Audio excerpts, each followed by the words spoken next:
I think my mic's working now.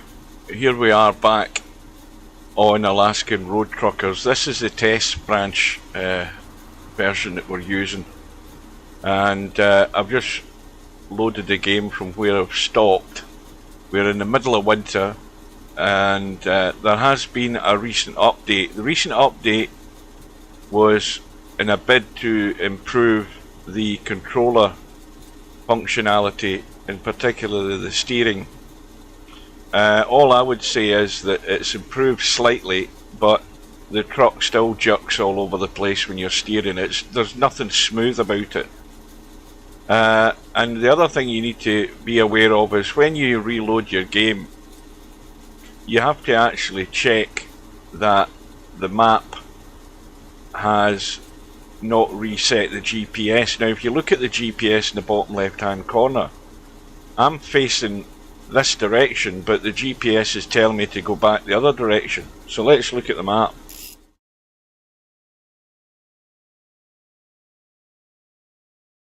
It's telling me to go down there when I'm actually heading north. So I'm going to set the default, and now it's showing me where I'm going.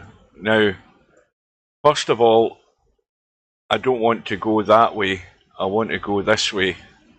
So even though I set the GPS with particular markers, and I'm going to try and do a marker again like that, you can use the Z button on your keyboard to lay a marker. I think you can lay up to 4, at least I couldn't set any more, but I've set it that way so I will go this direction.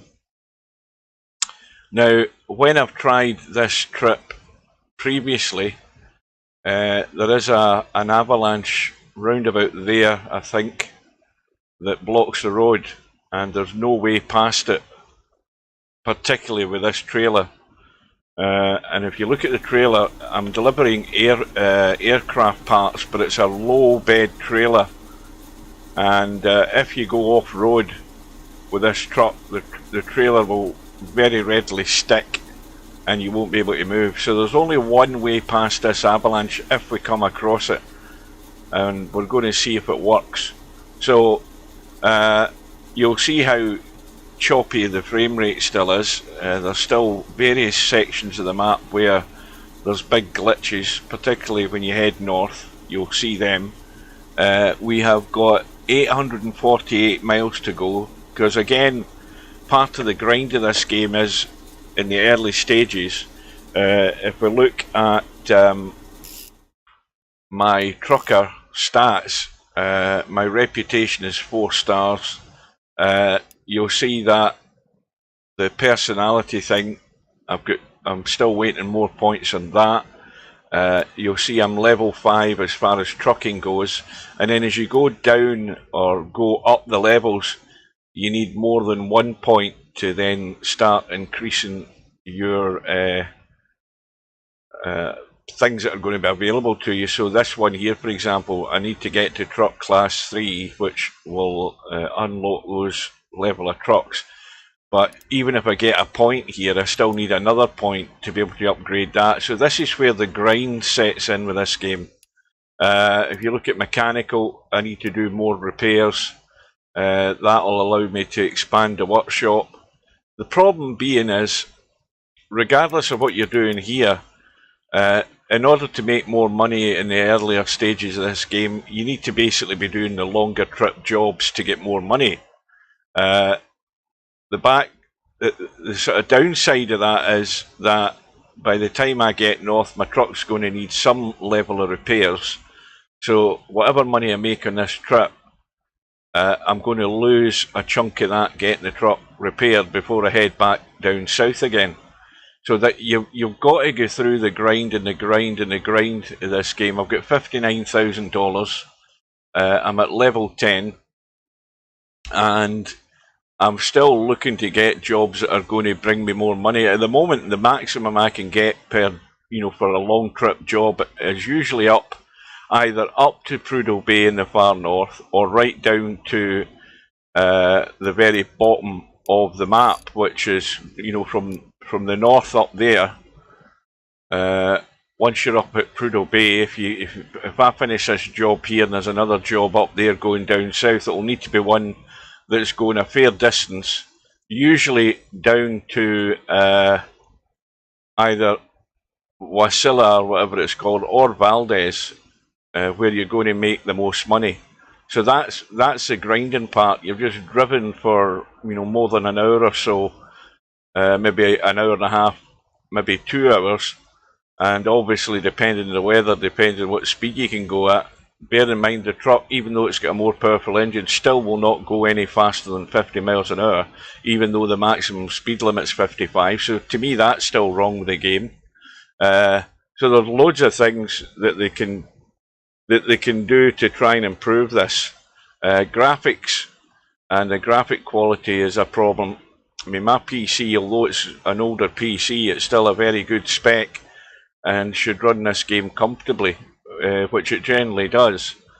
But you will see that the same problems that have been there from the start of the release of this game, they are still there.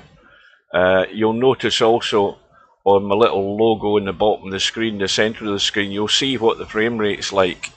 And that will fluctuate up and down big time, especially if it's snowing. So many a thing needs fixing in this game. Right, so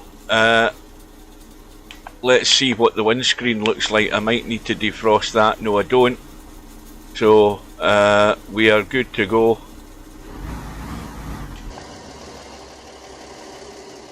You've still got big problems with the mirrors. Let me just get those lights set right. The mirrors are very choppy.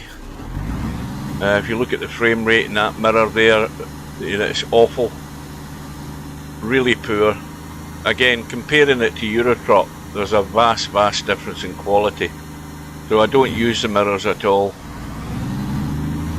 And if you look at the steering wheel, it just I keep saying it needs a sensitivity control. As soon as they put in a sensitivity control for the steering wheel, then it will look a lot smoother. But they haven't seemed to have been able to work that out. Anyway, what time of day is it?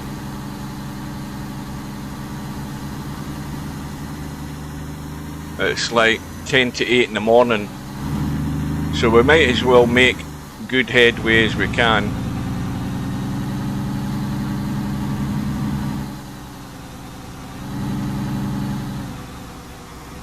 And then you'll always get that instance where you hit a sort of dip in the road and it throws the truck sideways. I don't know what they're hoping to achieve by doing that. You see, it does that again. They're trying to make you crash or something, which seems a bit ludicrous. But on we go with the grind to make more money on one trip. We head north,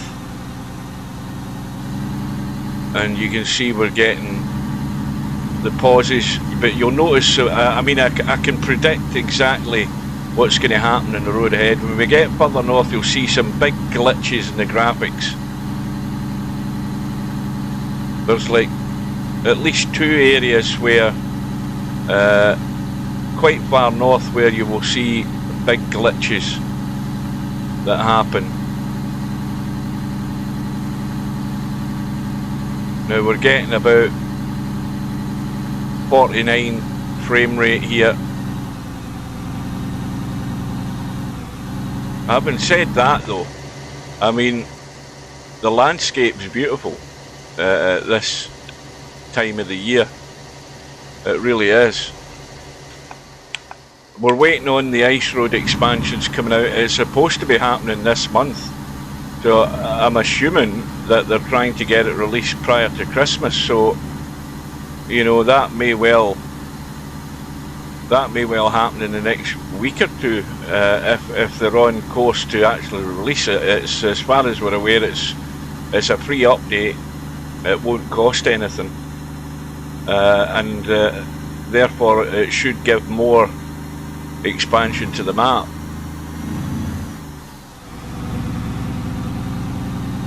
So we've really got to try and make as much distance as we can while we've got reasonably good light and reasonably good weather.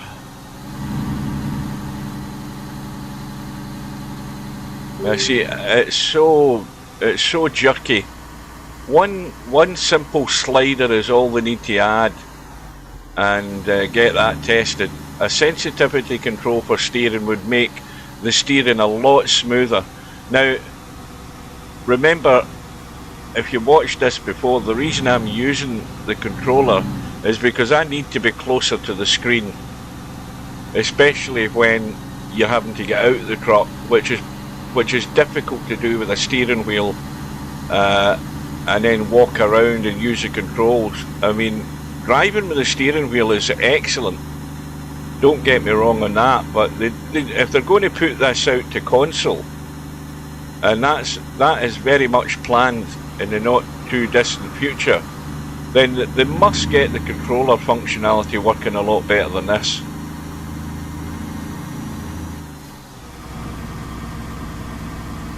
You know, even when you try to be gentle when you turn, he just wants, you know, he just oversteers all the time. And then we've hit a dip, and again it throws the truck to the left to try and make you crash. And then it's done it again. And now we've jackknifed. See, this is just an effort to get you to make mistakes.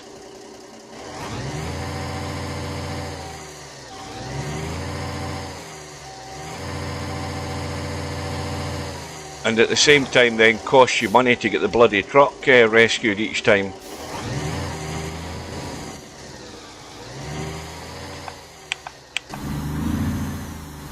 Now there's no way if you go over a dip in the road that it's going to throw the truck off the road.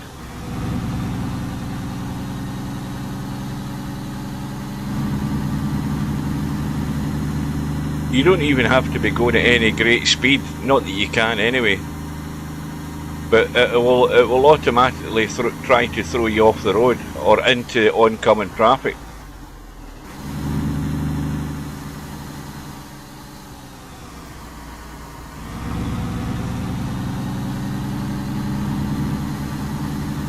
So I already know what's happening up ahead. I'm going to get paid for the job eventually, and I'm going to use, now where the hell am I going here? We're going left. I'm going to end up paying a chunk of that and getting the truck fixed. Now we might be stuck.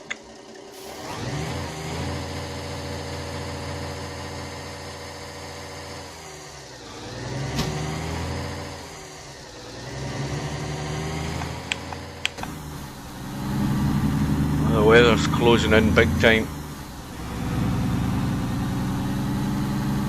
So jerky, steering's crap. It's better than what it used to be, I'll tell you that, but it's still pretty poor. For bearing in mind, you know, a lot of games nowadays are made for the next gen consoles, and if this game is going to come out on the console, which it's very much planned to do so, then you can't have steering functionality like this. It needs to be a lot smoother, and they haven't really made great steps and improvements in it. It's improved slightly, but it's nowhere near what I would expect or what I would want from a driving game on a console. But then again, if those people that have consoles also have steering wheels, they won't have any complaints. What I've found is if I do use my steering wheel, I must also have the Xbox controller sitting beside me to do the other functionality of the game, because you just simply can't do it with a steering wheel. You know, you've got to get out of the truck, you've got to walk around, so therefore you must have a controller at hand to do that, as well as actually using your steering wheel. Right. I don't think I've ever read the name of this bridge. What does that say there? Nenana River. Never heard of it.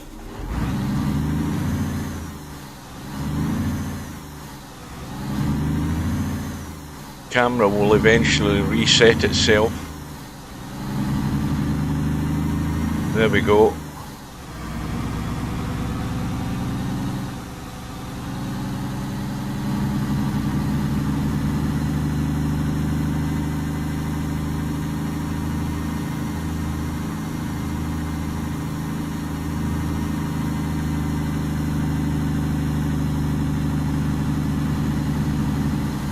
So we are right in the middle of winter, so we've got quite a few days driving until we eventually break out into spring, and then the driving's a lot easier, obviously, because you can see where you're going, you know where the road is, and you can complete jobs that bit quicker. Now, in the latest update, they also added the different modes that you can set for a new game. Now, obviously, I'm not doing that. I'm not interested in doing that when I've already got a perfectly good profile up and running, and it seems like a waste to create a new profile just to start the game in sort of winter mode. You can start it in a more higher difficulty level, but to me this is difficult enough, because it's taken you so long to make any money. The money that you do make gets spent on repairs, so it's a very, very slow progress until you start eventually, supposedly, in theory, getting jobs that will earn you more money. There'll be higher risk jobs because the penalties are more severe if you damage the goods that you're delivering. But it's taken me so long to get that far. And this is where the sort of monotonous part of it comes in, because the more money is in the longer jobs, and the only longer jobs you're going to get are either heading north to Prudhoe Bay or heading south to the bottom of the map. There's no other shortcuts. Now, am I still on the road? Yes. Or am I? No, I'm not. Or am I? See, this is the confusing part. This is what I talk about when I spoke right at the very start, when this game was in test mode. You need delineators to tell you where the road is, because all you're doing now is guessing, because the GPS doesn't make it very clear. Even if you look at that GPS in the bottom corner of the map, am I on the road on this side, or am I on the road on that side there? At the moment I have not got a clue. The only clue I do have is the fact that I can see up ahead and I can see a sign. So that tells me that I'm on the road, and that the telegraph poles are on my right hand side. So that at least that part's right, but that's just pure guess. And the developers thought it was quite fun not knowing where the road was. Well, surely if you're to drive legally and know where the hell you're going, then you want to be able to know where the road is. So we don't need fuel. We can just bypass the fuel stations here. There's more than enough fuel to get us where we're going. Now I'm at a bit of a loss. That's a road round there. I presume we're going this direction.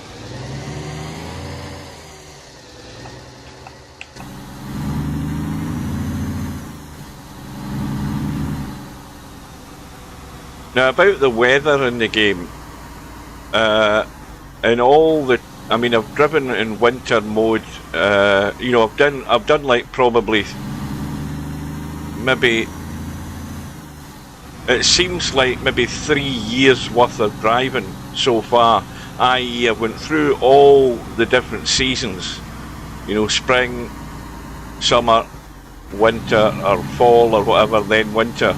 I've done all of them about 3 times, and in winter mode this is as bad as it gets.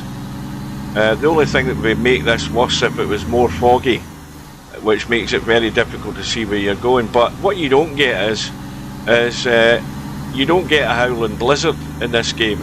You know, all we've got is just steady snow. So what I'd be looking for is a deterioration of weather that was so bad that you'll get whiteout conditions. Well, we've not really got whiteout conditions here. You know, you've not got blowing snow, so they could maybe look at deteriorating the weather till it was a lot worse than this, which would really then make it a challenge.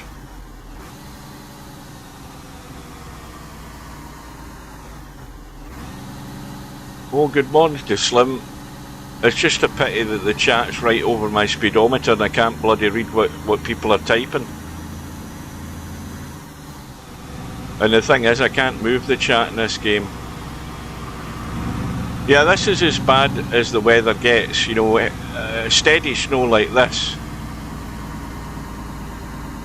What I can't really see is the snowflakes hitting the centre of the windscreen. You can see the odd flakes hitting the side of the windscreen where the wipers don't get to it. Let me just shut the wipers off.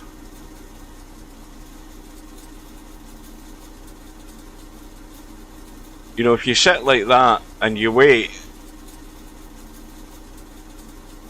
the snow doesn't gather in the windscreen. If you look at the side window, it's pissing the rain in the side window. So, you know, that's not right. There's no snowflakes hitting the actual window on your left. All you're getting is streaks of rainwater running down the side of the cab. And in the front, you could sit here all day, the snow will not gather on your windscreen.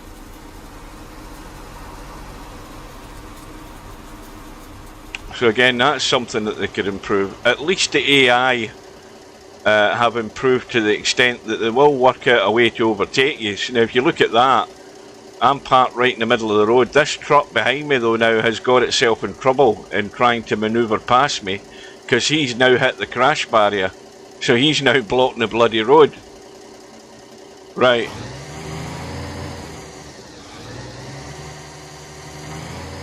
So on we go. That's a parking space in there to the right, by the way.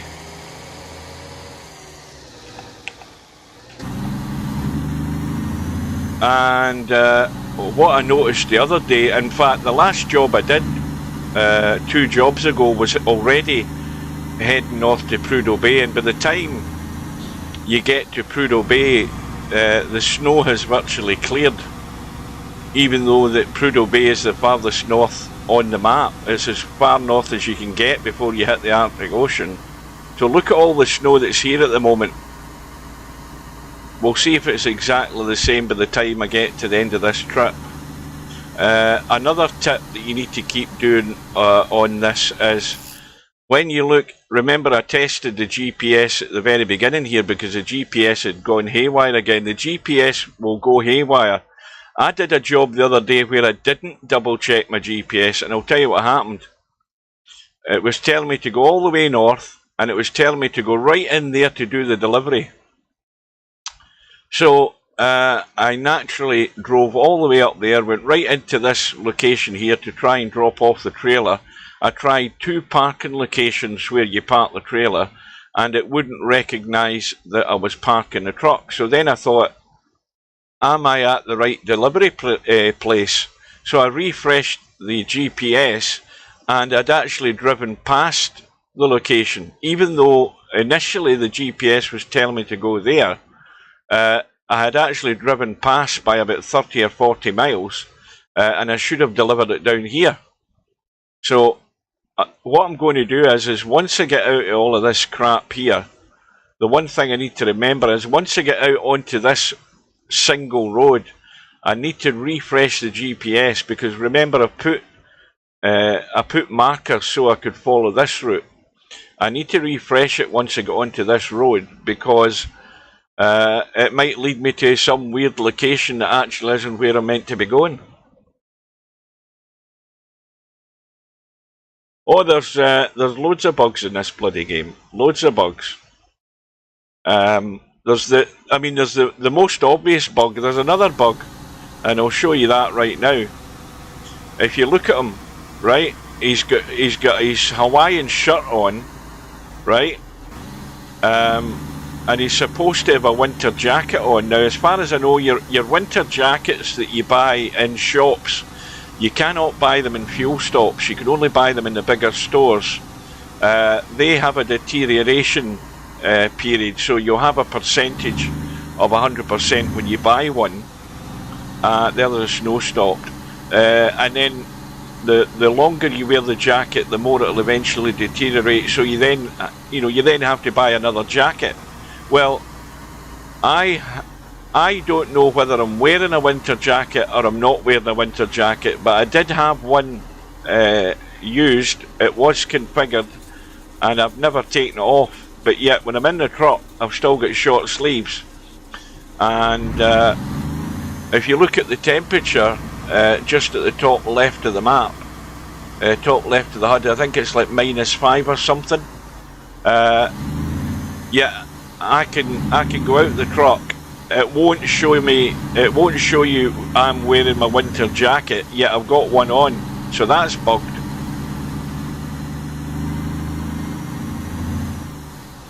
I mean, loads of. In fact, there's also the video I posted the other day where there's a fuel stop, and in actual fact, before I started this streaming, when I finished the start of this trip yesterday, I had already been into the fuel stop where the bug is still there, where it's actually snowing inside the building. When you get the fuel and you go into the store to buy some food, it's snowing inside the store, and there's also a foot of snow up near the cashier's desk.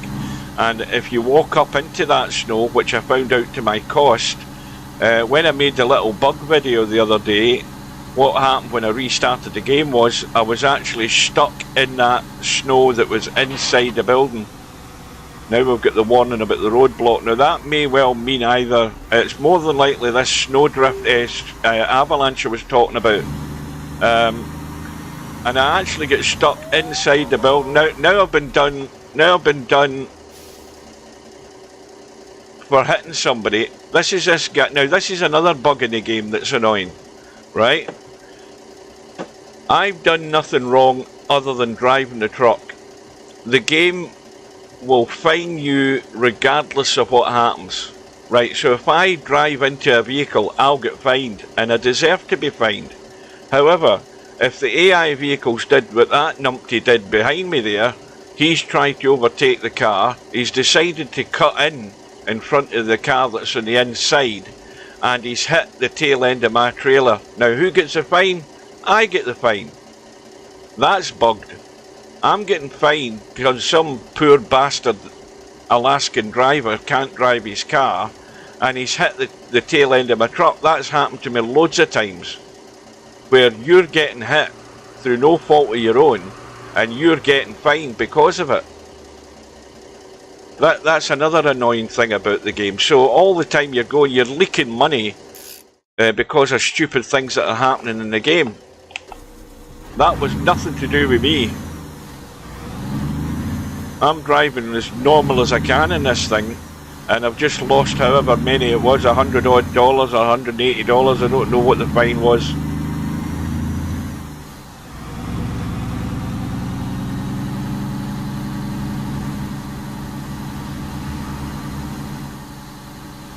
And you've got to do on the corners with this trailer, because the flat low bed trailer will cut people up. But I've not done any of that. There's another dip. Now we had the warning about the roadblock. The roadblock, let me have a look. It should be round about here. I don't know whether it's still here. Let me have a check. Now that looks like it might be a tree in the road down there. I can't tell properly, but I thought the avalanche was round about here. But it's still telling me that there's a roadblock ahead, so we need to take that carefully. Now we're getting what seems to be maybe quite thick fog up ahead.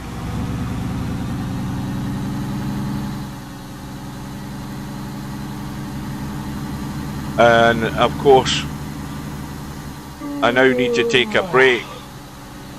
I'm now getting the warning signs that I need to take a rest, and we're going to lose this good daylight.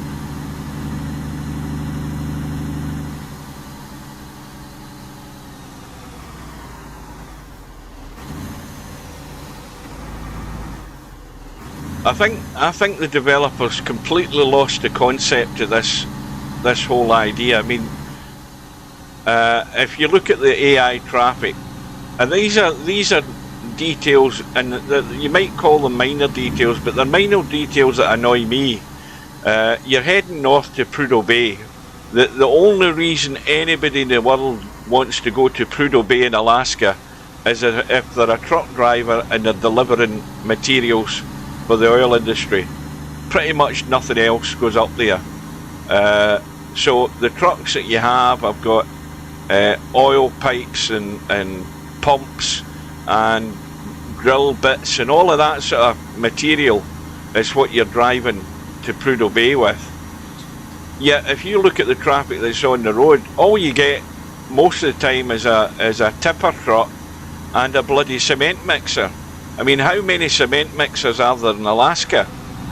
There seems to be bloody millions of them according to this game. You don't get any low bed trailers or any heavy load trailers going up or down on this route other than yourself. So it's always the finer details about games that annoy me, or that make it more enjoyable. There's loads of things that aren't right with this game.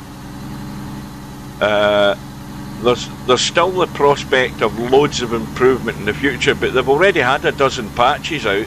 They still haven't damn well fixed the steering for the controller. It's still very poor in consideration to any driving game that you could get for console. This is really poor compared to those.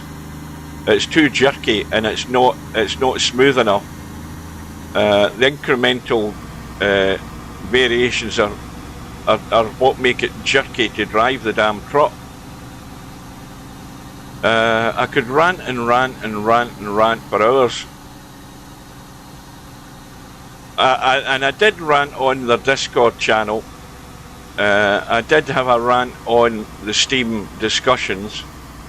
I ranted for a while about delineators at the side of the road, and they eventually relented and put some in, but they only put them in the last 100 miles before you get to Prudhoe Bay.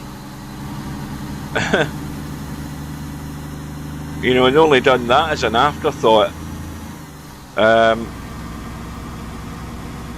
They never, again, once I get started I can't stop. I mean, the worst mistake they ever made with this game was having the map, it's meant to represent mainly the Dalton Highway going north. That's the major route that takes you up to Prudhoe Bay. It's the access route for all the trucks, and the one big thing is they never did enough investigating on how this layout of this road should be like. It's not being an identical representation of the route north to Prudhoe Bay, but what it certainly doesn't have the Atigan Pass, which is the big challenge where all the avalanches are. If you're going to have avalanches, you'd have them in the Atigan Pass. You wouldn't have them on a pretty flat bit of ground like they have in this map. You're driving along the road, you get notice of an avalanche, and there's no mountains round about for the avalanche to fall off of, if you know what I mean. It's just a pile of bloody snow.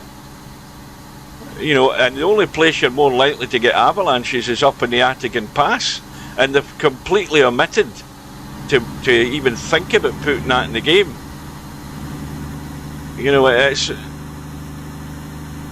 It's crazy how they completely overlook things. Yes, they've put signs in telling you that you're on the Dalton Highway and you can go and look at that as a point of interest. Yes, they've done that, but they've made a glaring error by not designing their map properly at the north end of the map.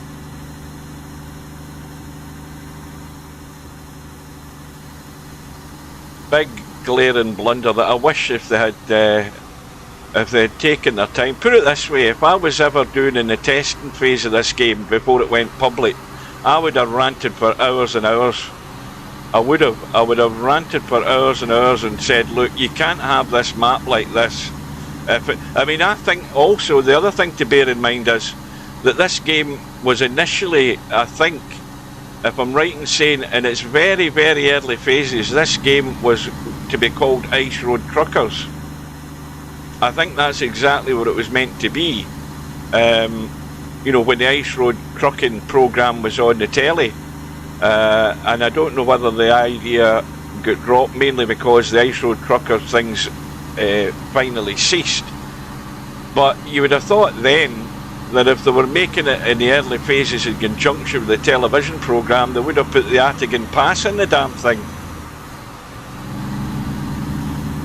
Right, now there's nowhere particular to park here, and you don't get parking signs on the map, so basically what you have to do is you have to try and pull the truck to the side of the road so that you don't get stuck and so you don't block traffic, and then take a rest.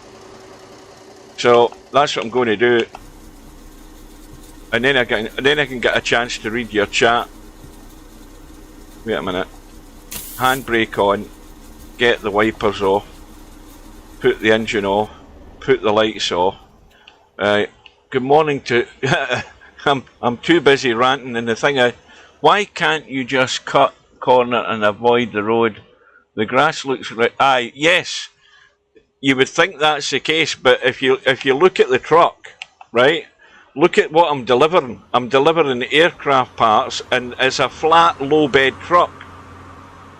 So the first thing you're going to do with this, not a truck, the trailer, the first thing you're going to do is bloody ground the trailer and get stuck. I've already done that on a previous attempt at this job. I've already done that. So you've got to be careful where you drive with this damn thing. Right, I'm going to nip in the back for a snooze, well, for a sleep, as many hours as I can get. Right, and it's going to be dark when we get back onto the road.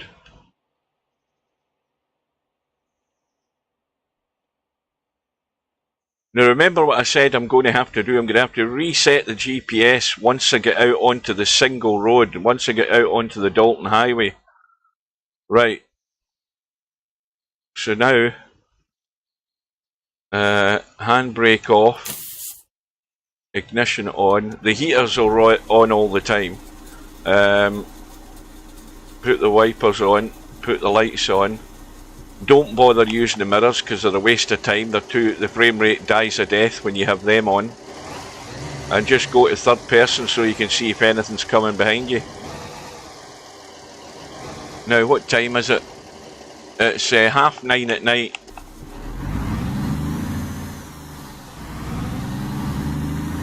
And we've got sort of sleety rain at the moment, I think.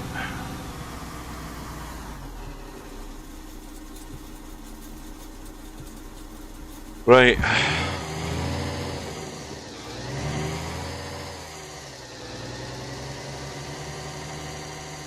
Now I now need to just have a quick look at the GPS at the map to see if it's changed anything. No, it hasn't.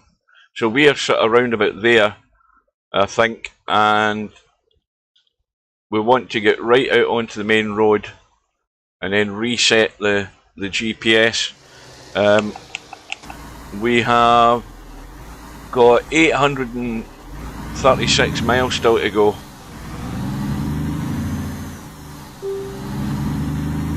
Now if you look at the arrow in the middle of the screen, it's telling me to do a U-turn. I mean, that again, this is the buggy things that annoy me about it. Now I've got to zoom in to see exactly where I am. I think I'm there. But it's telling me to sort of do a U-turn for some weird reason, I don't know why. And this is a bug that you have to be fully aware of or you end up going to the wrong destination like I did before. So ignore the U-turn.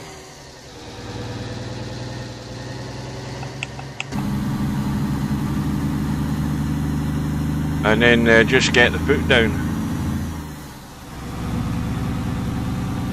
So you've got a game where the major routes on the map have a maximum speed limit of 55, but as far as I've found out already, no matter what truck you buy, you can't go any faster than 50 miles an hour. At least not with the first two trucks I've had, the basic one and this one that I bought. You won't go beyond 50 miles an hour. So what's the point in that? And jerky, jerky, jerky steering. This is me doing it as smooth as I can. So it's jerk, jerk, jerk.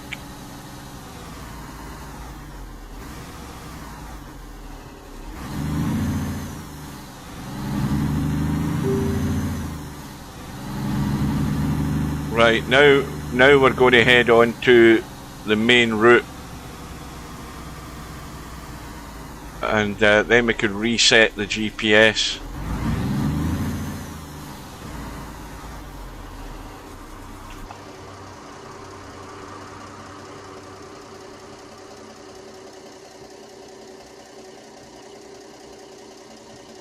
You think I've got the hype going good enough, semi-pro, for this time it's war?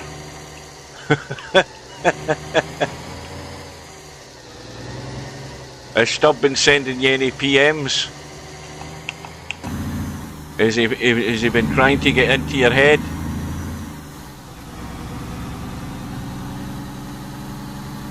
Oh, I'll be giving it the big build-up hype before the match on Friday. You can guarantee that. I'm the Don King of EP4.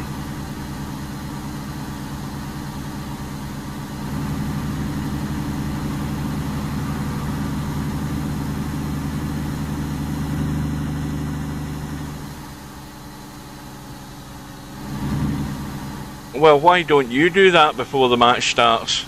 I mean, that's the obvious answer Steve's going to tell you. You mute him. Where the hell's the road now again? See, we're a mile off the road, look. Or at least, now I don't know whether that's the road on the right or this is the road here. Until I see a sign. I think that's the road there. Aye, it is. Now we've got that bugger trying to run into me.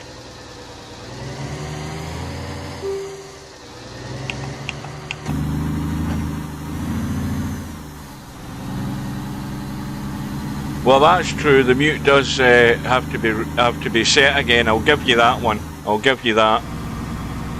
I think that's why you should be allowed to permanently mute somebody, you on your own, and whenever they come into the lobby, they're still muted until you unmute them. If you ever want to unmute them, permanent mute would be a great idea. If you want to completely shut somebody up and never see all the bullshit. And it shouldn't reset itself just because the disconnect. You should be able, you know what you should be able to do? Each person, here's an idea, Each person, like for example, say if you want to mute Stubb permanently, what you do is you click on his name and you go to his profile when he's in the lobby, or you go and search for it, and you go to his profile, and each person has a button on their profile where the person that's looking at your profile can permanently mute you from actually either well, not necessarily seeing them, but seeing any of their chat. You can just tab next to their name a little box on their profile, and if you've got, as long as you've got that box checked, it will never get removed and they're permanently muted, and you don't have to think about doing it each time they bloody appear in the lobby. Can't be that difficult to do. I mean, that, to me, that's just a bit of code that Steve could do. It's a bit like adding somebody as a friend, isn't it? You know, you just get their name on a list. Either add them as a friend or just mute them so that you don't see their chat forevermore. Too much work for him to do though, he's too busy golfing. That would eat into his tea time.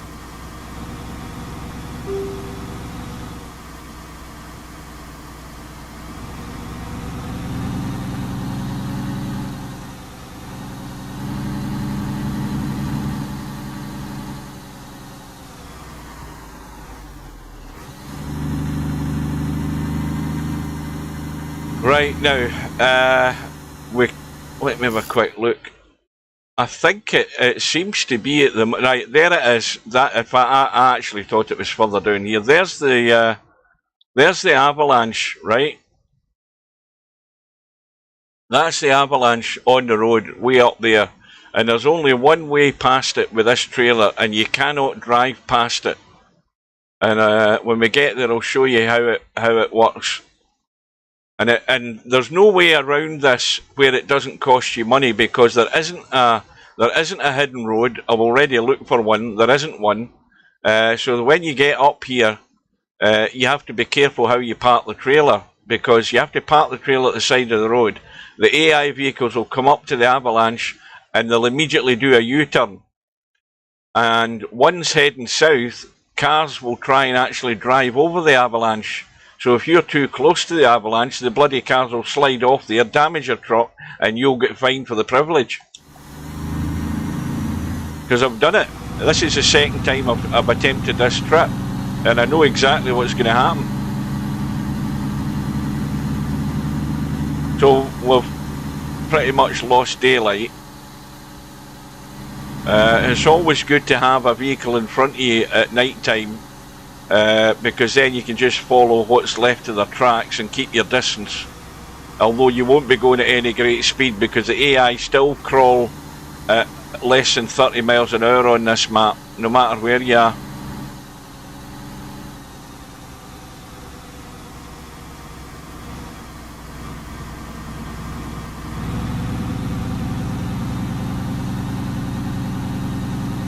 Well, I'll tell you what's interesting, semi-pro, about this match.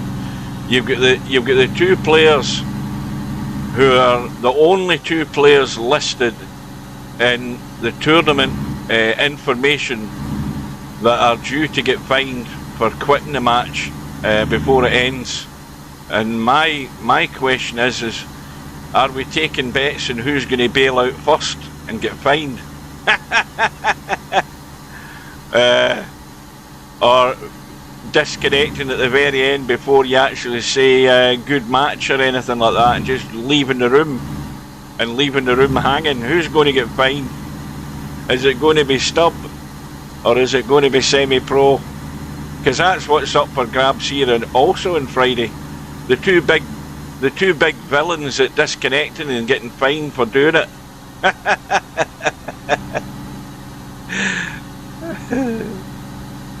Oh, there's nothing like stirring the pot. Nothing like it.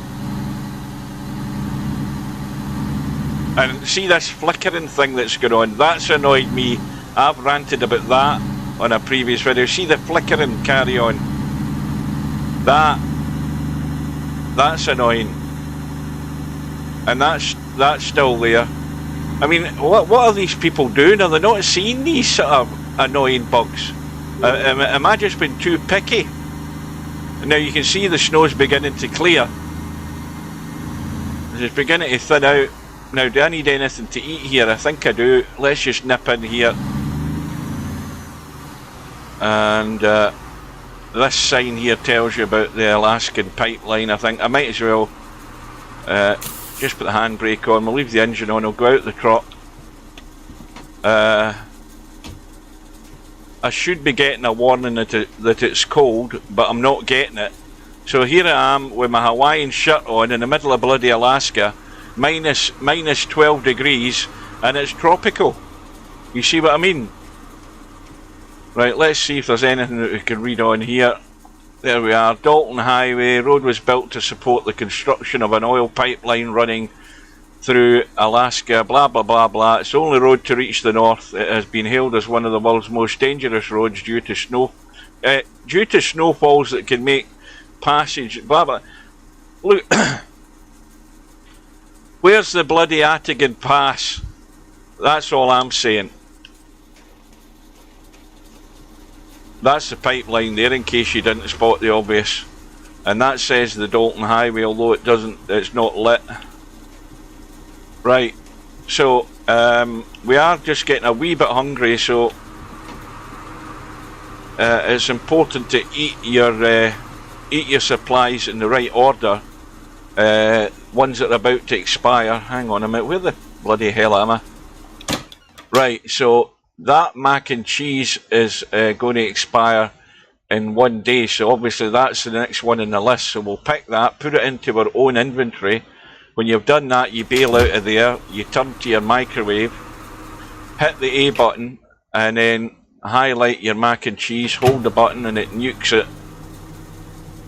And when it's cooked, you hit your A button again to add it back to your inventory, and then use your up arrow, and then you can consume your mac and cheese. And you'll see down here, although it's right next to the bloody counters, but you'll see that going up as I consume that. And that'll do for now.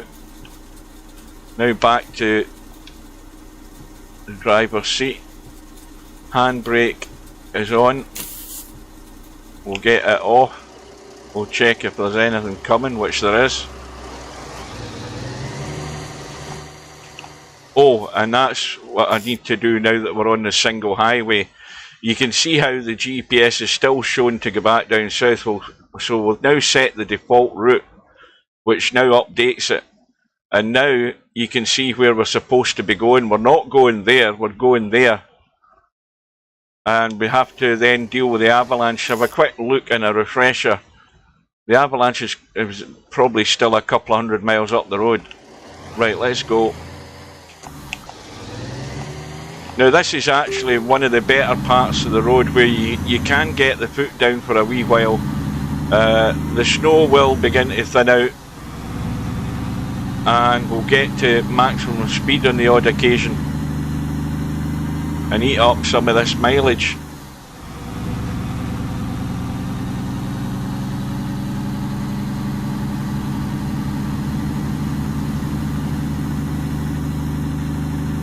I've actually only been to, I added an extra parking space in my headquarters, and I think I've only been to my headquarters twice since I started this profile. And this is the big risk that you have to take. A head-on collision here in sort of misty weather. Uh-oh. Managed to avoid that, because I cannot be sitting behind these guys. They just crawl too much.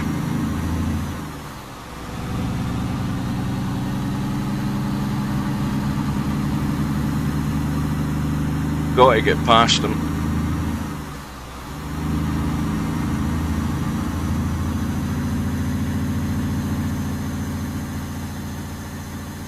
That's us going flat out, 50 miles an hour. You won't go any faster than that unless you hit a downhill section.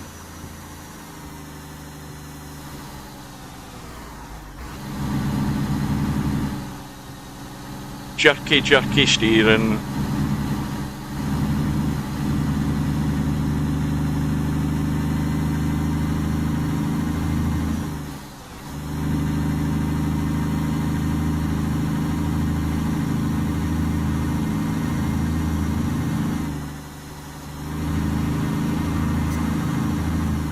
Right, there was a glitch there. There's a bigger one to come though, so keep your eye out for it. There's at least one, if not two more big glitches in this area of the map. Now, am I going to risk it? Yes, I am.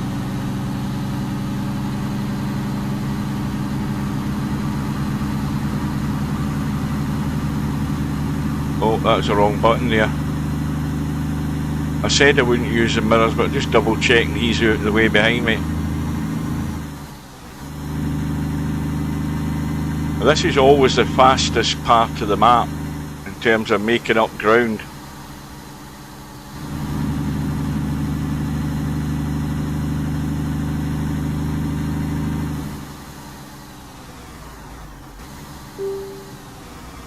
Now, is this a Yukon Bridge? I think it is. I think that's the Yukon River below. Or at least it's meant to be.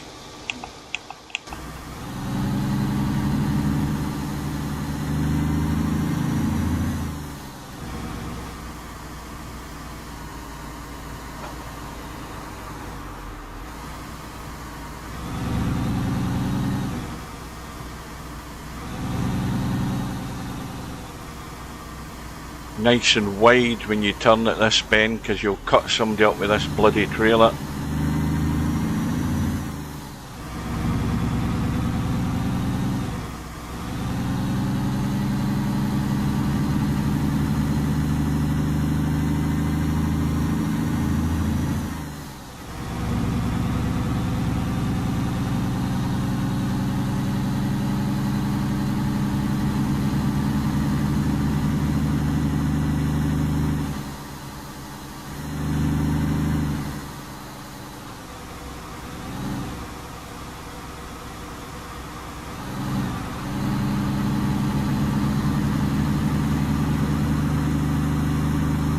Uh-oh.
Now these AI vehicles are still known to do some silly things.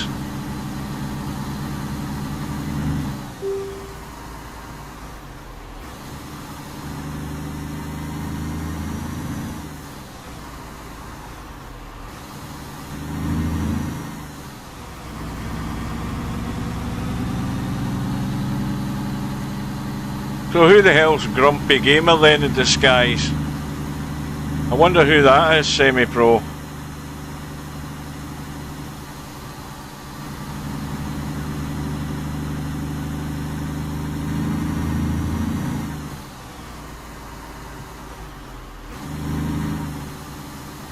Oh, Vince S sent me a message in the chat this morning saying that he was watching the stream last night on YouTube and he was typing chat and nothing was coming through, and he was wondering if I had him banned.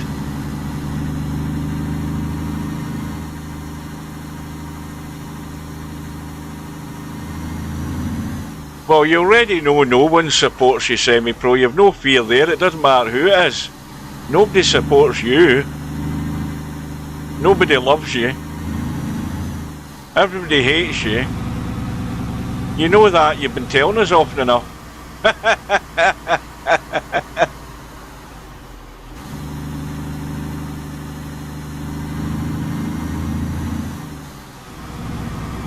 Right, now, a quick look at the map again just to get our bearings.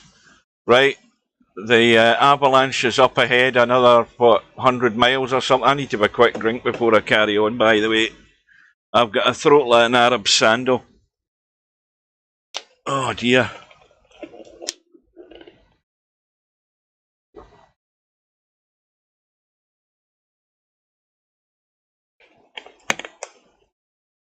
Now, talking about this this Ice Roads DLC, by the way, that's coming out, the free update or the free upgrade, presumably if it's going to be Ice Roads, it's going to be somewhere up here.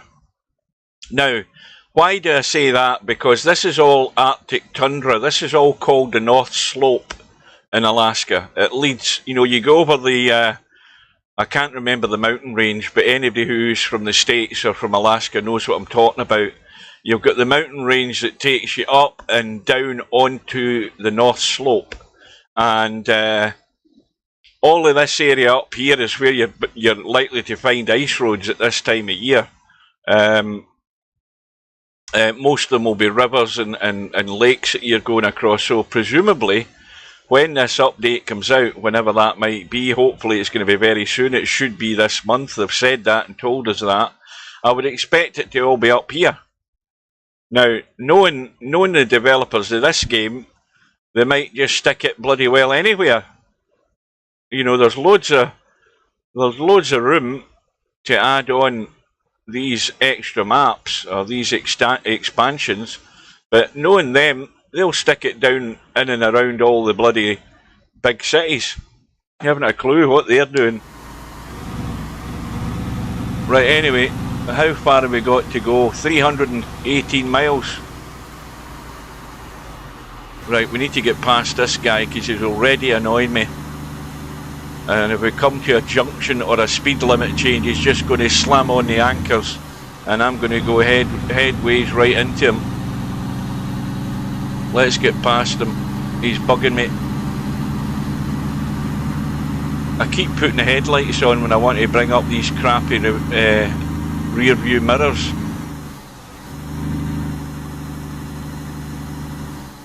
Now that's telling us to go that way, but that's only a parking space there. You just continue to get around the corner. You can actually park up on that hill there to the right.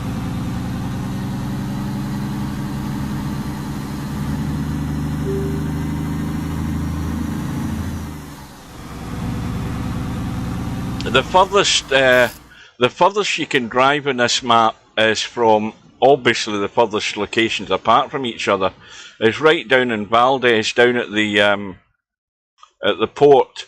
If you drive from there all the way up to Prudhoe Bay, which is there, that's like 1,060 miles, I think it is. It's round about that, or not far off it. It's a 1,000-mile trip.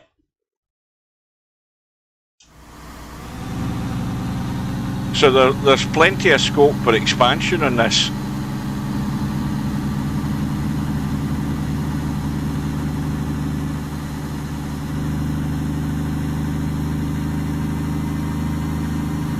So this is where you make hay, you get the foot to the floor, and now it's trying to throw me off the road again.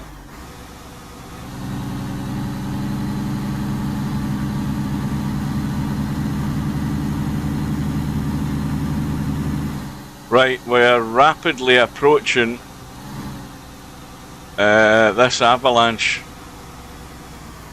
and we need to take it gentle when we get towards it, because we have to do this in the right sort of order to try and get us through it in one piece. Let's have another double check. Right, we're not far off it. So,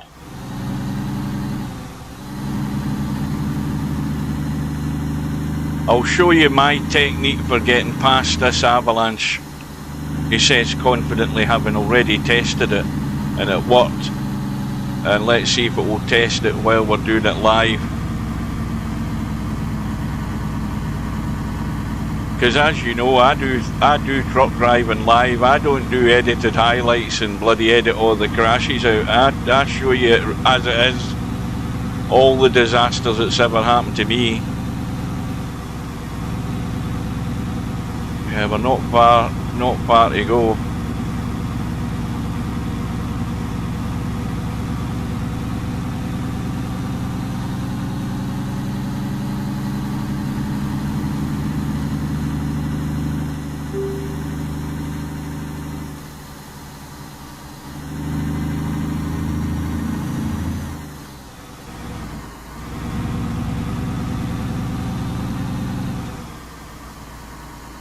Right, now we need to be on our toes.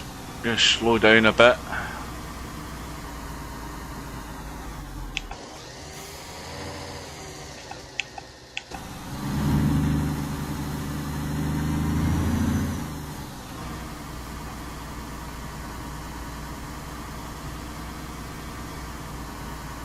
Right, hang on.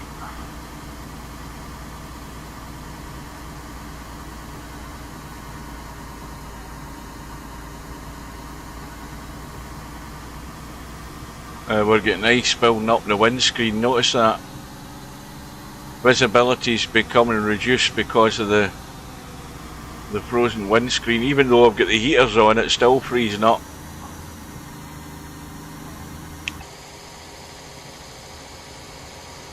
Now the problem with driving at this slower speed is the AI vehicles come up behind you, get right onto your tail, and then do stupid things. I mean, this guy's no sure where he's going.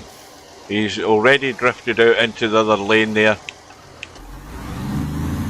But this so-called pile of snow masquerading as an avalanche is lying up ahead here.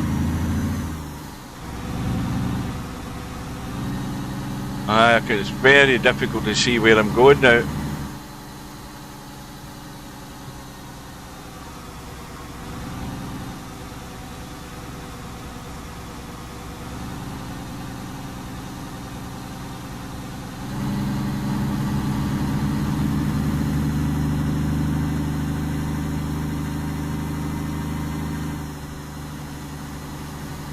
We've got to be right on top of it.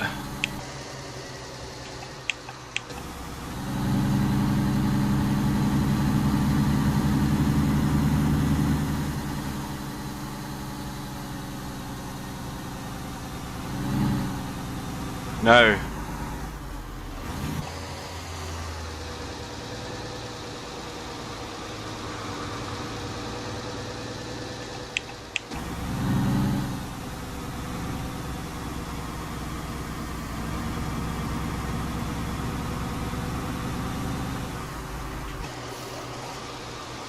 right, there's the pile of snow there. Now, where's the nearest tall mountains where that pile of snow would come down as an avalanche? Answer me that one. Now you see the AI vehicle there, he's not sure what to do. So I'm just going to do this. I'm going to park the trailer up.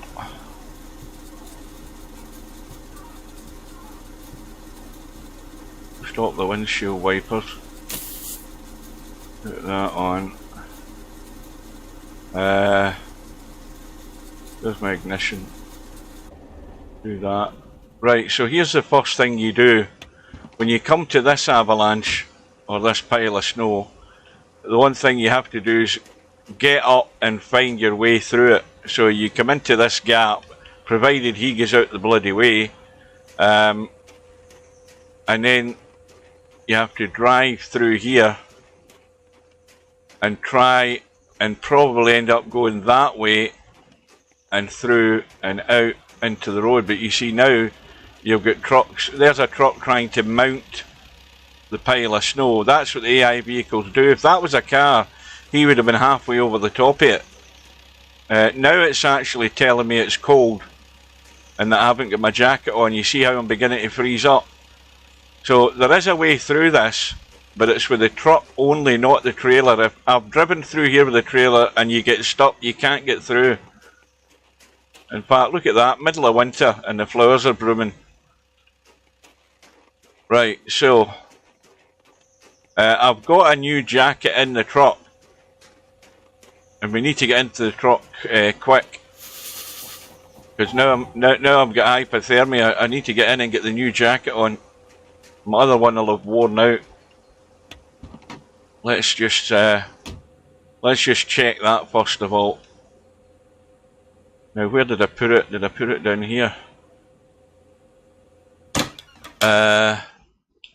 Parker coat, that says none remaining. Now I know for a fact I've got a spare one. There it is there.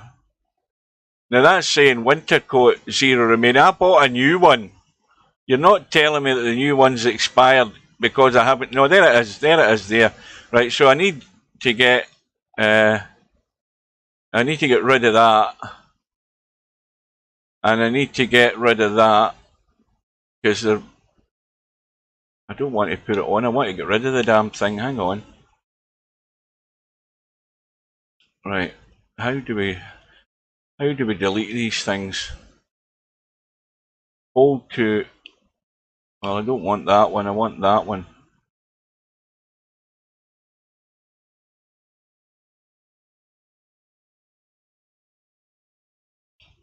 This is the other confusing part about this.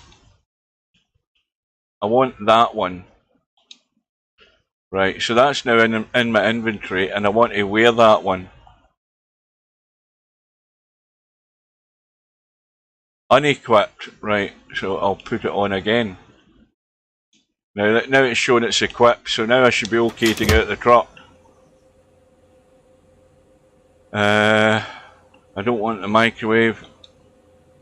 That's one thing you should have, is a light in the actual back of the cabin so you can see what you're doing. There isn't any, the only light's the bloody dashboard light.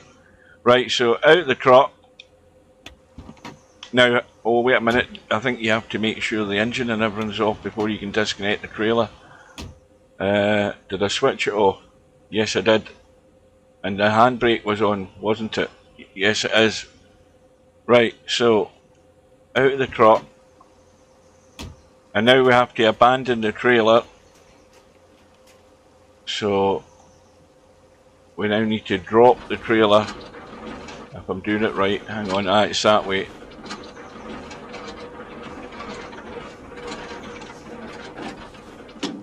Right, so that's dropped. Now we disconnect the cables. That one. And plug that in there. Now this all worked perfectly fine yesterday when I tested it. Knowing my luck, I'll get the damn truck stuck this time. Right, so that's done. And the only other thing now to do is to disconnect the trailer. That's been done. So now I'm just going up to double check. Now it's still showing I've got on my Hawaiian shirt, but really I've got on my jacket. This, I think we're going to have problems. That's tight to get past him. Now I'll be able to see this a bit better because I'll have the headlights on. I think I'm going to have to try and scrape my windscreen as well. So we really want to go in here if we can and go that way so that we can get out here and along here past these guys, and then we stop the truck. That's the plan. The only plan is that I didn't expect these guys to be stuck here. Now there's one way of resolving that situation, and that is to actually take a rest, because then when the game reloads after you've had your rest, most of these will all be cleared away. The snow, the avalanche won't, but the trucks will and the vehicles will. Right, so let's try it. In fact, no, tell a lie. Let's do what I said I was going to do. Let's see if I can scrape the windscreen, if it'll allow me to do it. Try and clear off that ice. Right, let me quick look. There we go. That should be a bit better. Probably looks just as bad once I'm in the truck.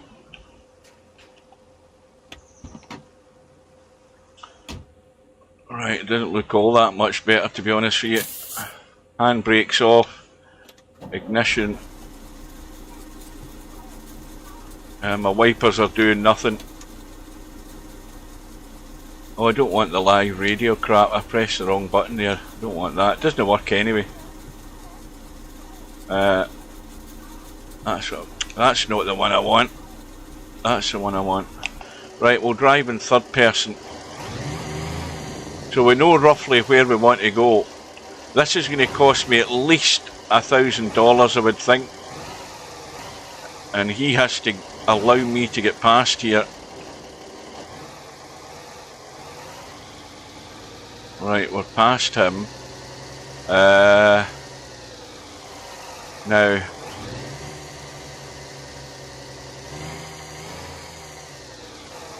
And like I said earlier, this is the only way past this. You have no other way of getting past it. There's no hidden road.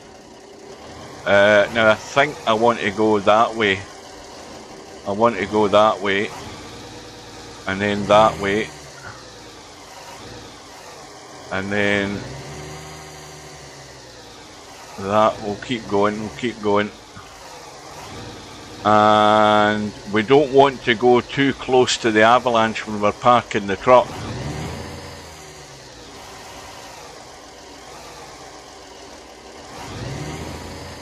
So, because you can also get damaged. In fact, I may well get damaged, by the way, when I call the road rescue here. Oh, I don't want to be doing this. Hang on. I want to get back a wee bit. Yeah, you'll see what happens, or what should happen in a second.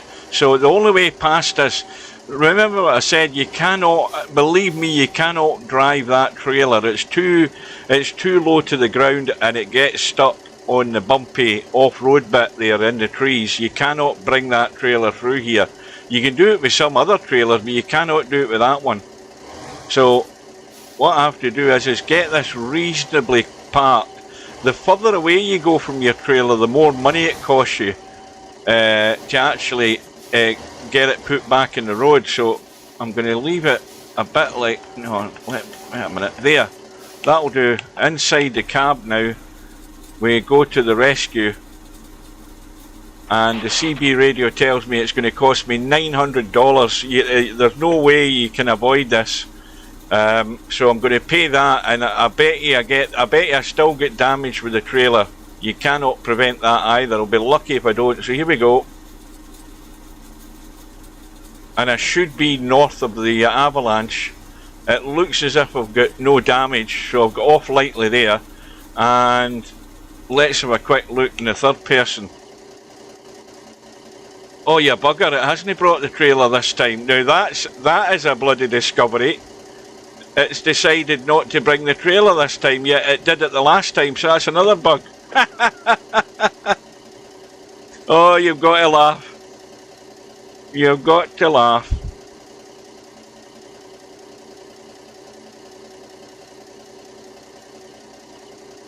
The worst thing about it is, I could try it again, and it's going to cost me a fortune to do it. Right, the handbrake's on, hang on. Look at this guy, what's he going to try? Let's watch him. He's going to get halfway up the avalanche. Yeah, there we go. He's ended up exactly the same place the other guy was. Right, so let's go further north. Maybe it's because I'm too close. And this is going to cost us another $1,000. This is going to be, and if it does, and it doesn't bring the trailer, I'm just going to quit the game.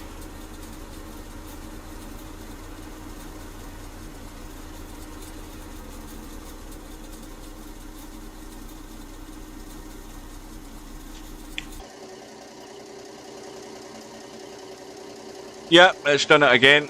So that's the end of this. And that's not how it worked yesterday. When it worked yesterday, it deposited me and my trailer.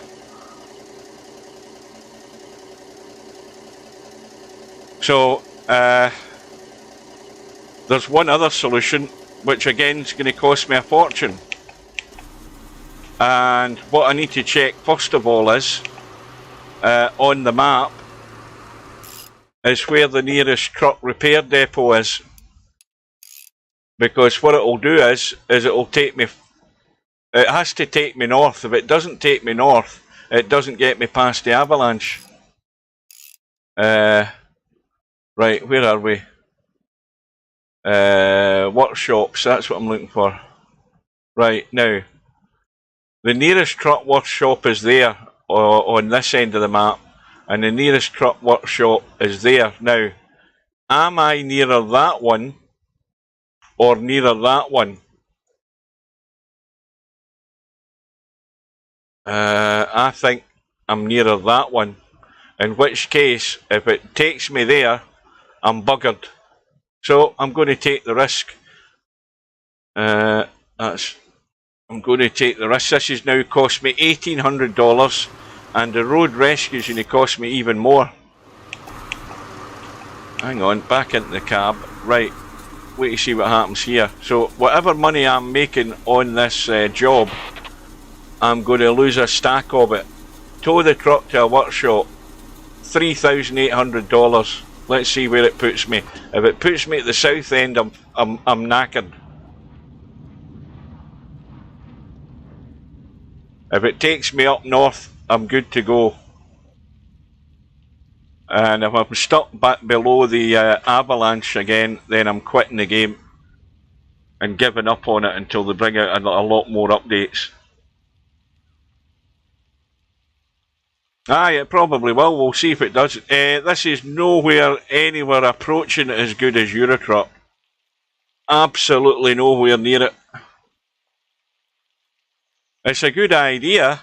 I'll give you that, and it's good. The fact that you can get out the truck and you can repair your truck and do various things to it, that's all good. That's all the things that Eurotruck should have set it should have set the bar doing that years ago, but Eurotruck didn't. Right, let's see where we are. We are past the avalanche. We're at the repair centre. Thank God for that. So that's cost us what, £5 grand, more than £5 grand. There you go. We were at 59. We're down to 54. So that's cost us. But the good thing is, we just took the horn, and we can kill two birds with one stone, because it was always going to cost me another fortune to get the truck repaired. Look at how much this is going to cost me. That's going to cost me another £6 grand. So this job, don't forget, pays about £9 grand. And this is what I'm talking about, the grind of doing this game. I've took the most expensive job I could get, which was £9 grand odd. It's cost me money for fuel to drive north. It's cost me 1,800 quid for the 2 attempts to get past the avalanche. It's cost me another nearly £4 grand to end up here at the repair shop. It's cost me another £7 grand to get the bloody truck repaired. And I'm going to come out on a negative with this fucking job, and that's why you swear. So that's everything fixed. And he's still wearing his bloody Hawaiian shirt in the middle of winter, even though I've got my jacket on. And it's another thing that pisses me off. Right. Handbrake off. Ignition on. And we still can't bloody well see where we're going.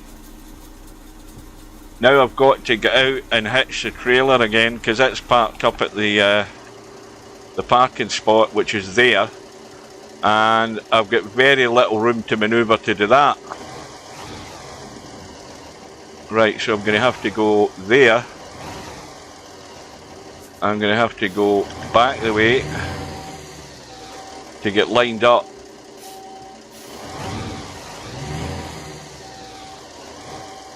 But luckily we're only probably a few hundred yards to where we have to go to finish the job. But I've done a job that's took me a good couple of hours probably eventually, and it's actually cost me to do this job, and I've made no profit whatsoever.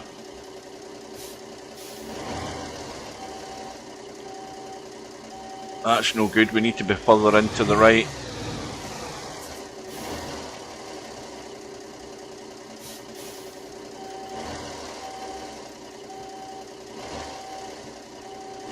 I do like that you can see the little circle where you have to line up the locking wheel. I do like that part when you're in third person. You know, as soon as it goes green, like that, you're good to go. You can stop the truck, make sure the handbrake's on, engine off, wipers off, lights off, and then get out the truck. We'll get out this side. Right. So now we what do we do? Can I not do it from this side? Why is it not letting me do it? Oh, is it that? First we need to do the lock. That's what we need to do.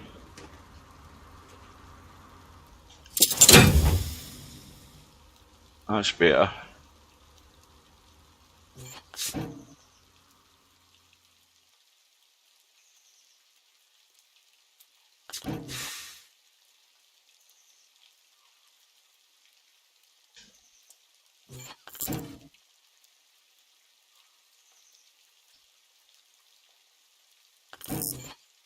Back out of that.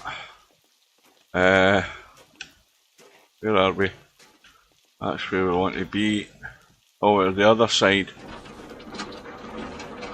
We need to raise that up. That's that done. And that's not the right button. I want to get out of that. Right, now, I need to just double check where I'm going. I'm going out of here. Right, and turning left. Not an awful lot of room to manoeuvre considering I'm backed in here.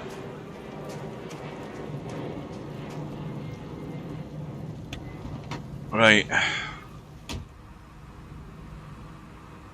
It might have actually parked the bloody trailer a bit better than this.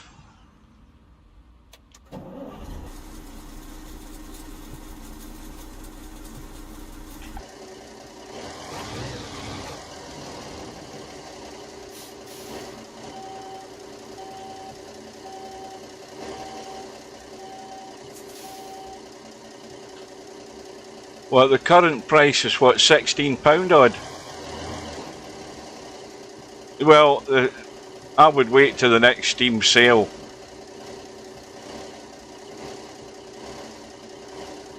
We're not going to get out doing this. This won't turn. I'm going to have to reverse.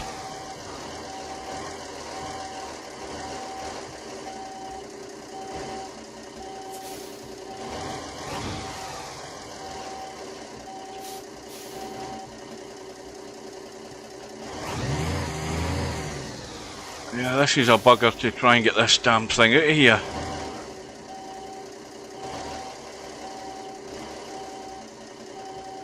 Now, is that the fence that's there? Can I get this turned quick enough?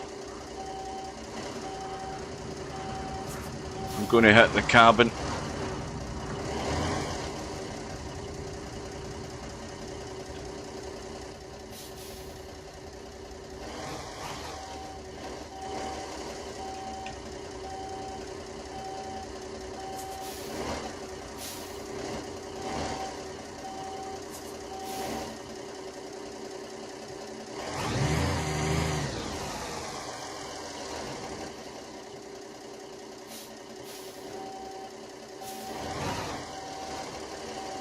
This is going to be slow progress.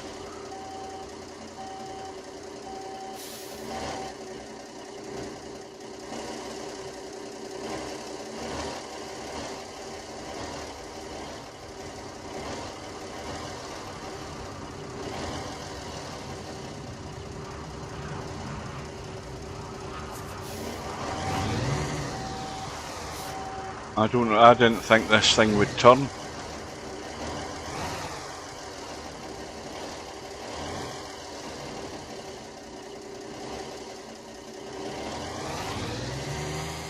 Right, now time for a quick update to the GPS, and I zoom in. Alright, so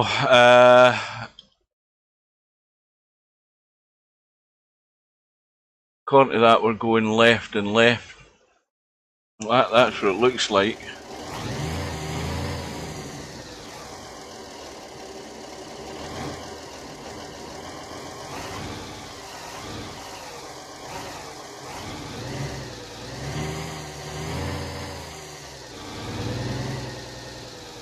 Now we've got two cars stuck here now. What the hell's happening here? Look at this carry on.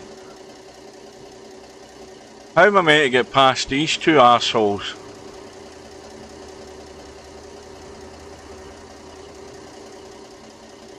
Right, he's reversed. That other one, you know, no, he hasn't. That's just a clear road. Those other guys can get past them. And now I've got to try and get round them without damaging the trailer. And I wonder if they'll start trying to drive now that I'm trying to manoeuvre, because that's the other stupid thing that they tend to do.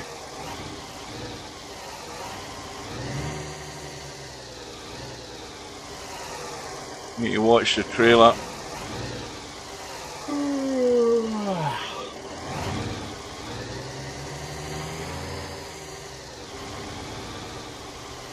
Right. Can't see anywhere in that windshield.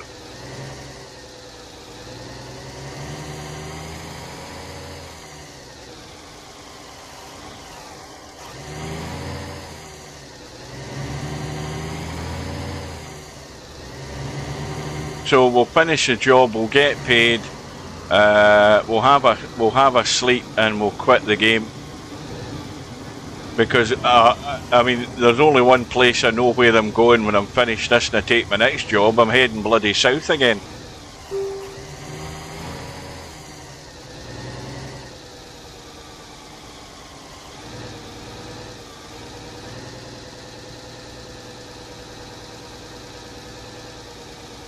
I think I need to go to the store first though.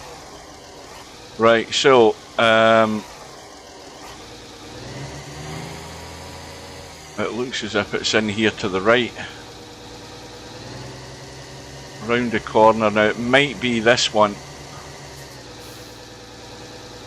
I'm assuming it's this one. We'll soon find out, let's try it.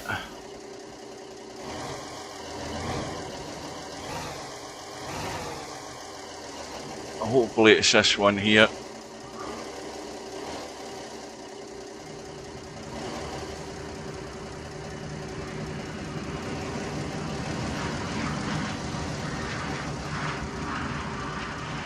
Yes, it is.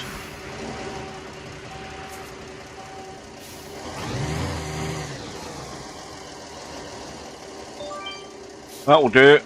That's as good as anything. Don't care how it's parked. Right, ignition off, wipers off, lights off, out the door.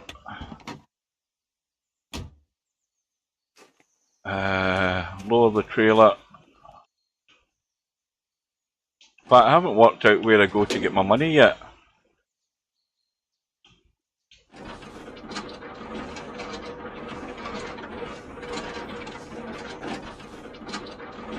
That's it down. Disconnect the cables.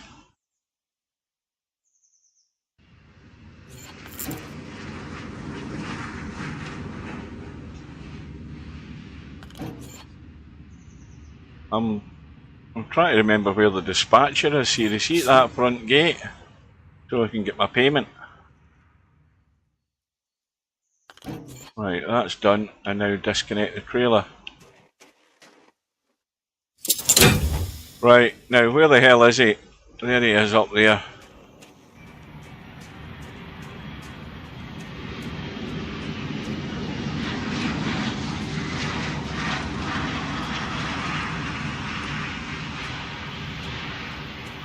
Or her, whatever it is. Right, so we made $13,000 on that trip. So we did come out with a slight profit. The experience we got was the most important thing, 399, but we only get 3 stars for reputation. Payment was 8,800. Parking bonus was 250, and the season bonus, which I presume that's because we're driving in winter, we got that, but we also got no penalty for the cargo, which is good. Right, so let's have a quick look.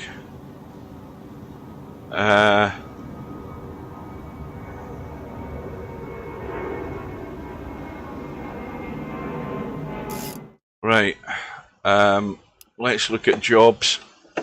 Well, what we could do is if we could ask him and see what he's got. Well, the most obvious one is that the aircraft engine, we're going to jet blast, whatever the hell that is, and that's going to give us 9,000. So that's right down at the bottom end of the map. Let's go to jobs this way. That'll give us a better idea. Oh, I need to check my trucker and see whether he's got any points. And the answer to that is no, he's got bugger all. So there's nothing that we can improve there. We've been driving for 35 days. We've done 14,500 miles. We've got 60 grand. So out of that whole trip, we made about £1,000 profit. Jobs. We'll use the filter. So we're a license B driver, and the jobs that we've not got the required rep for that one. That one's only £1,000, so we're not interested in that.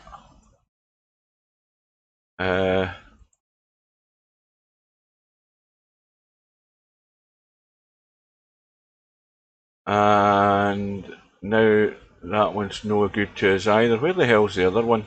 Where's the one I'm at? I need to zoom right in, hang on.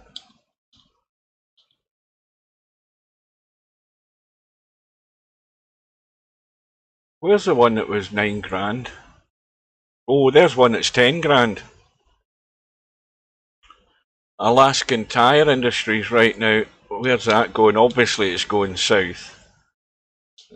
Probably right down to Vasila or whatever it's called.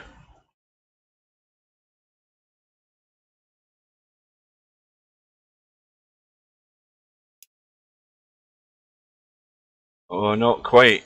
Not quite. Well, it is Vasila. That's the name of the town down there. That's where we are going. So that's the best paying job. And needless to say, that's the one we'll take. And again, we'll have to deal with this avalanche heading south, probably. Right. So that is the one that we want to take. Now, where the hell is that?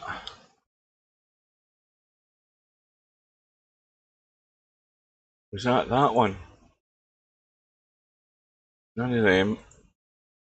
It's that one there, so that's where we want to be going. Get back to the truck. Where the hell's the way out of here? And we really want to pick this job up first before we have to take a rest, because if we take a rest, I don't know what the expiry date is for the job. That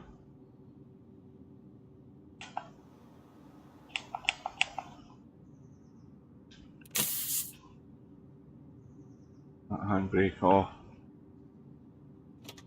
Ignition.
So it looks as if we're getting to the repair place, I think.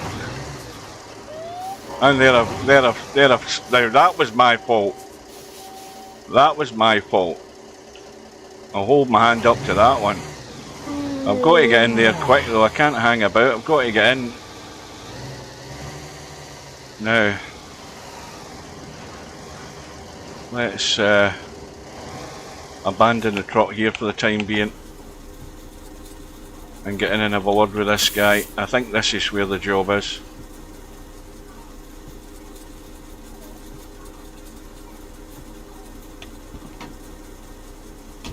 Right, let's get in there. Must be a trail around there, that's it. That's the one we'll be picking up for 10 grand, presumably. Right, so there's our next job. We've got that. And just to confirm it, is that the bloody trailer? Oh no, there it's there. Well, that's even better, it's right at the front.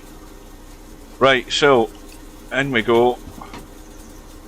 How much time have we got left? We've still got time left to put the handbrake on. We've still got time to get this hitched up, and we can still take a rest.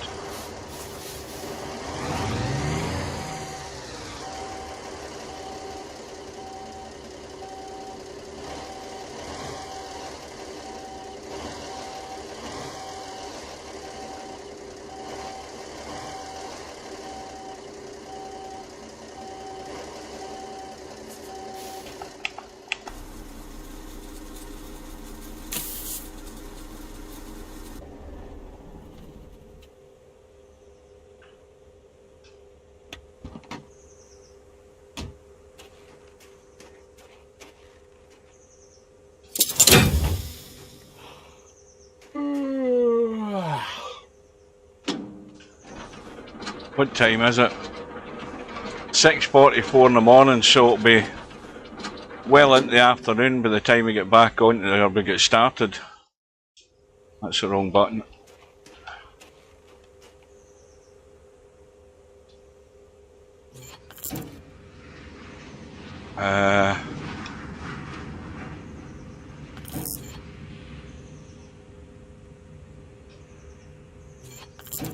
No, what am I doing? I'm taking the bloody one out that I've just put in. Get that in there.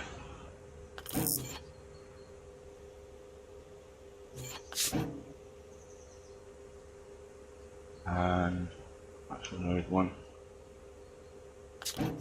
Right.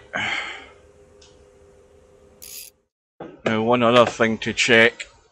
I'll use the controller to do this. It seems to zoom in a bit better. We want to go to where the hell's the shop? Right, that's the shop there. That's where we want to go first. Right.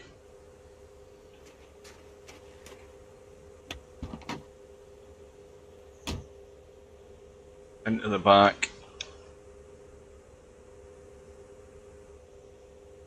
And have a kit.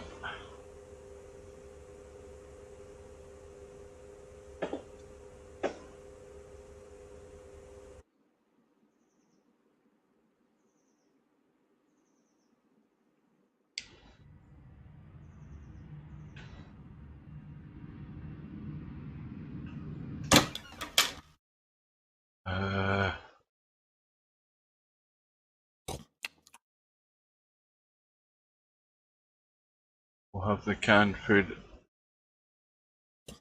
Right, that should do us. Quick check and see what's in our inventory here. We've got coolant, engine oil we've got. In fact, let me just check something.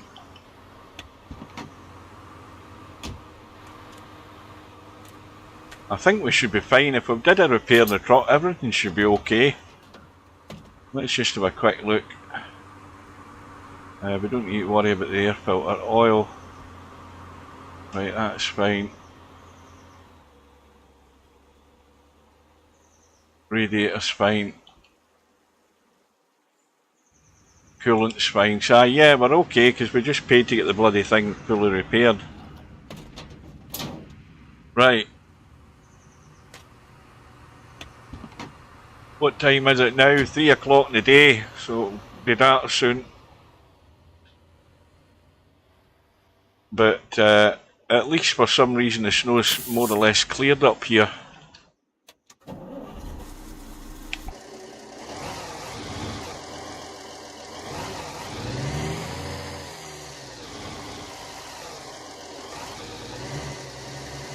So we'll head up to the shop. The shops are the only places that you can buy jackets, winter jackets. You can't buy winter jackets at fuel stops.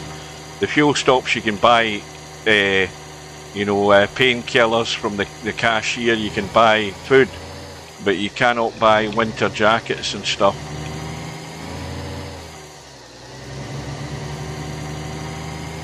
Now,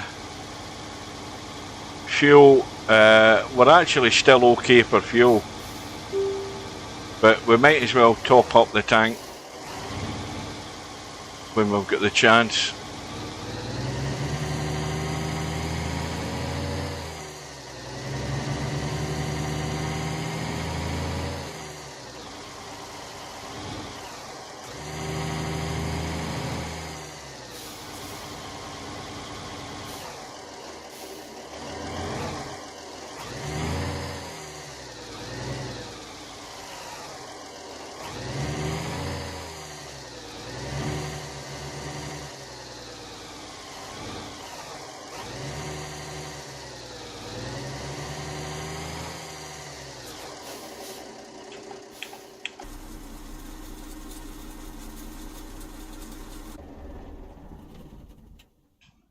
Right, we need to double check our inventory and see what room we've got, because as you get, if you improve your driver, you get more storage space. So I've got one space there, I've got 3 in my own personal inventory.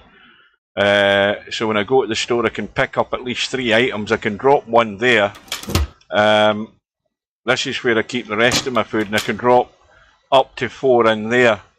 That one there, the cheese tortellini thing, that's got another 3 days to go, so we can get 4 items.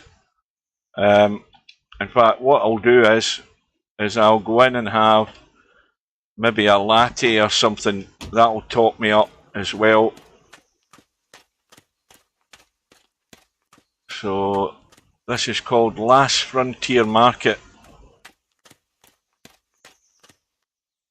and this should have jackets, although I've already got one. There they are there.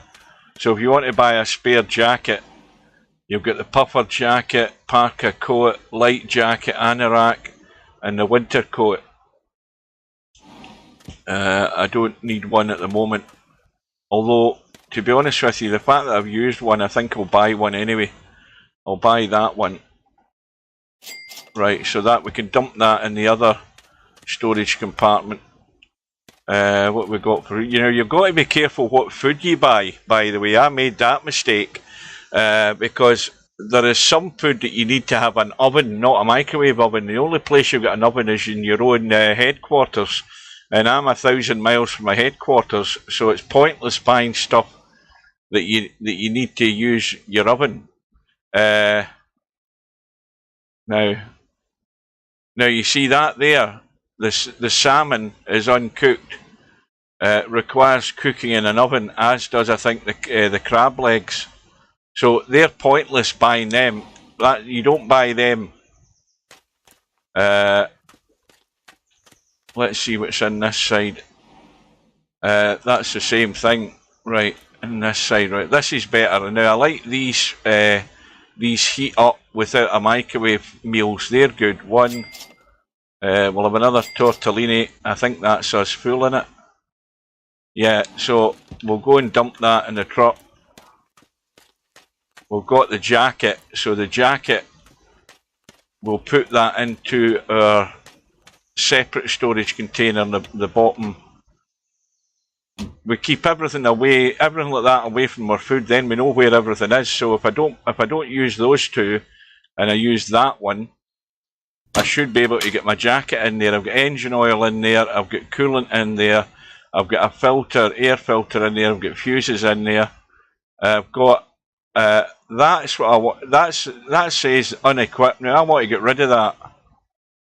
Inventory is full, but I can't get rid of it. Anyway, we'll worry about that later on. We've dumped our new winter coat in there. We've got the lemon pepper that we can dump up there. The two sort of, in fact, we've got one spot there for that.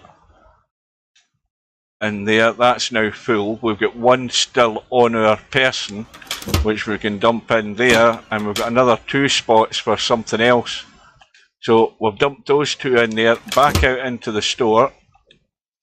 I'll get my coffee while I'm in this time, and that will just top me up full in terms of my sustenance. Oh, where the hell am I going? Right.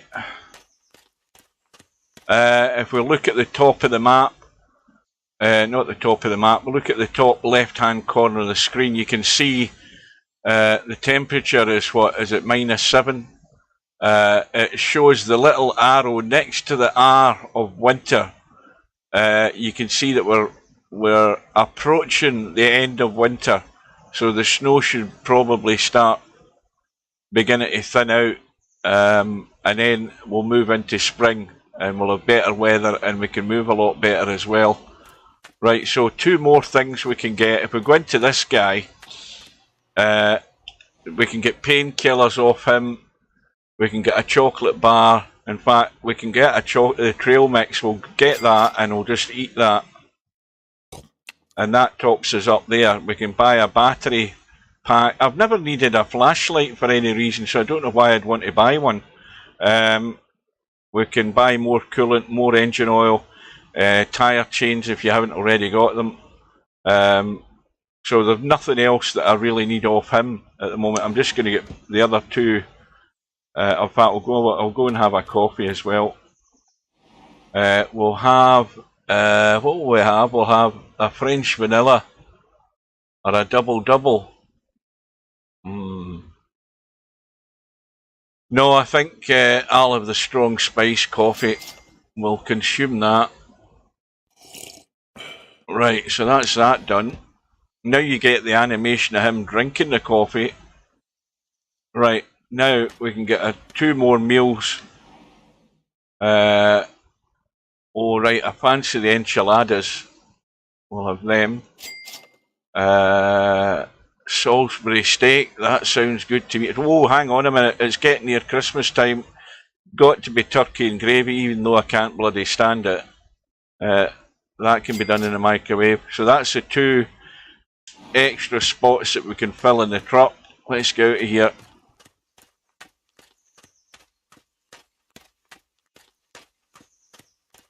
And so now all our capacity, if we look in here, the toolbox should have coolant and engine oil. My chainsaw's in the other cabinet. If we come across any fallen trees. So the truck's now in tip-top condition. And I am now in tip-top condition. Right, so we'll store that. We'll store that. And everything's good. Everything's full up. That's full. And I'm going to have another drink. Do we really want to drive down another... this is what's bloody tedious. Hang on to have a drink.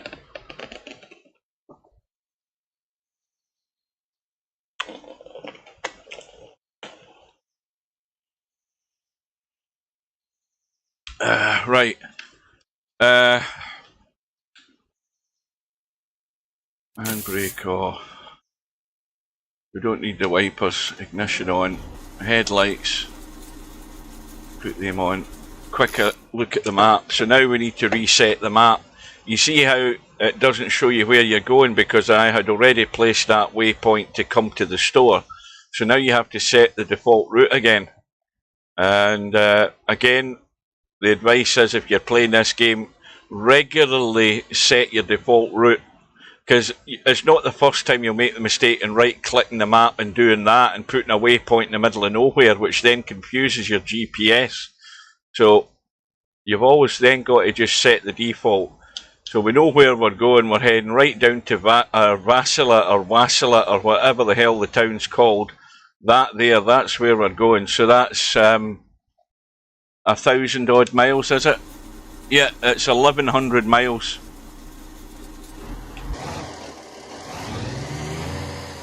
And this is going to be the fastest part of the journey, heading down out of Prudhoe Bay.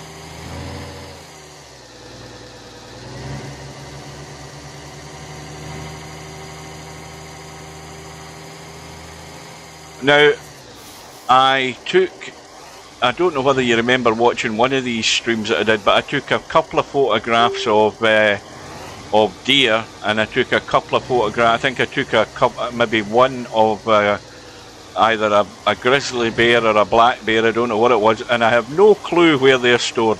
I've looked in the folders for this game, I cannot find any folders with pictures in them. So again, I don't understand the point of the cameras if you can't go and bloody upload your pictures anywhere. Maybe it's just me. And there's another thing, I've never been to one of the roadside motels. I've never been in one of them yet, which you can actually go to instead of sleeping in your truck. Now obviously that's going to cost you money going into one of them. Right, on we go. I said I was going to quit at the end of this. Get out of his way. Now, where are we going? Are we going to cross there? Aye, we are.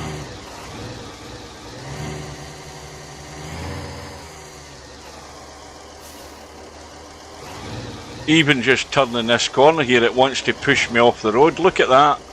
It's just trying to push me off the road.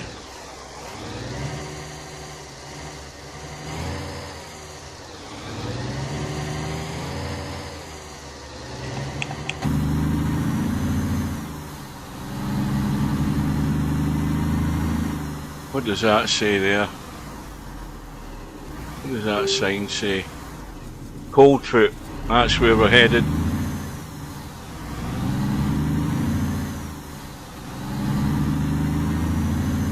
So by the time, if we get through this clean, and again if the snow hasn't cleared up down south, then we'll still have that bloody avalanche to get through.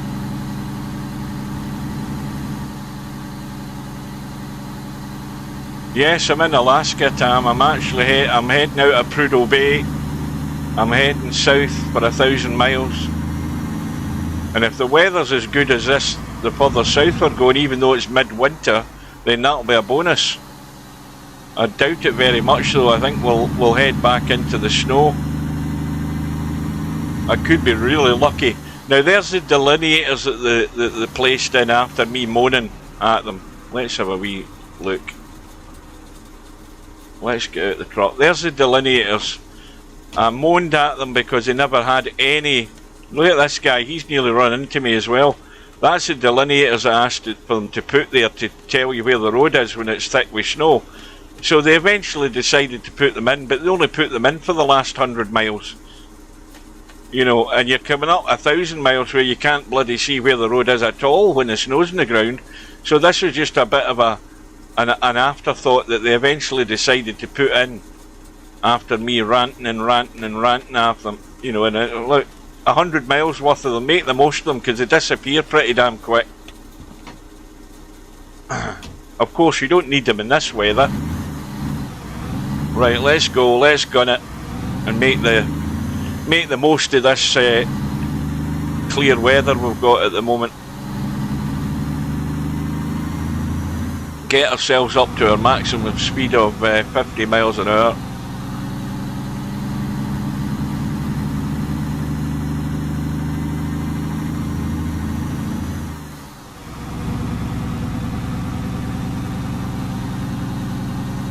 Well, I'll definitely be back in time for work tomorrow. I mean, what time is it now?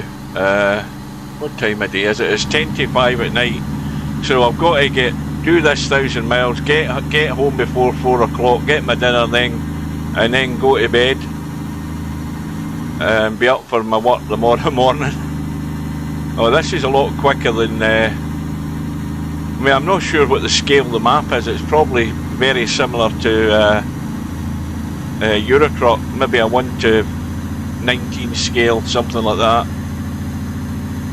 Right, so we'll just foot to the floor, and that's us going at top speed, 50 miles an hour.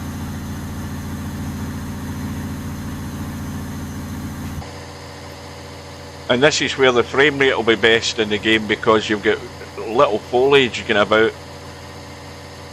But we're still at 37 frame rate, which is still crap.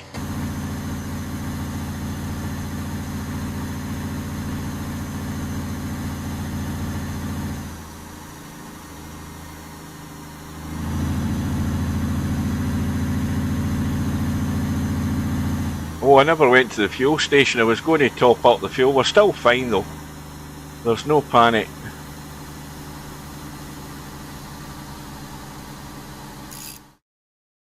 If I bring the map up, it's easier to read the.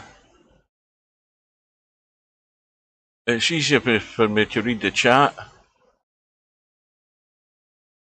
Yeah, I mean, I could switch to my steering wheel right now, but I have to use the controller to get out the truck and move the guy around if I'm doing anything outside the truck.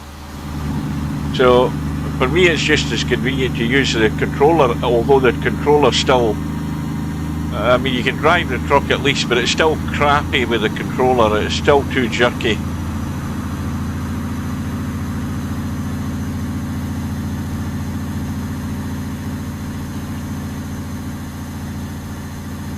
Flat out, foot to the floor, 50 miles an hour, no more.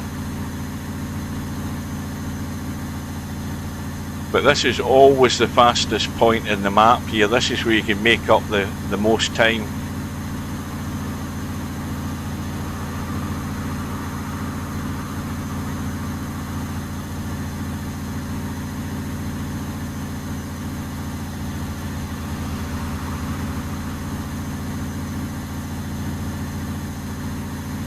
So, what, 1,015 miles to go. Now, big question is will there be snow on the ground as we get further south?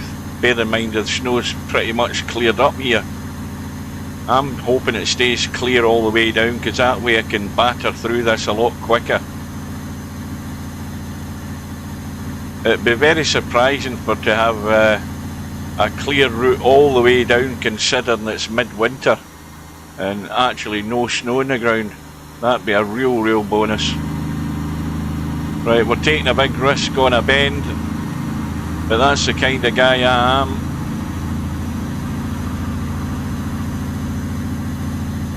No, this isn't ATS, this is you know, read the bloody name of the game in YouTube.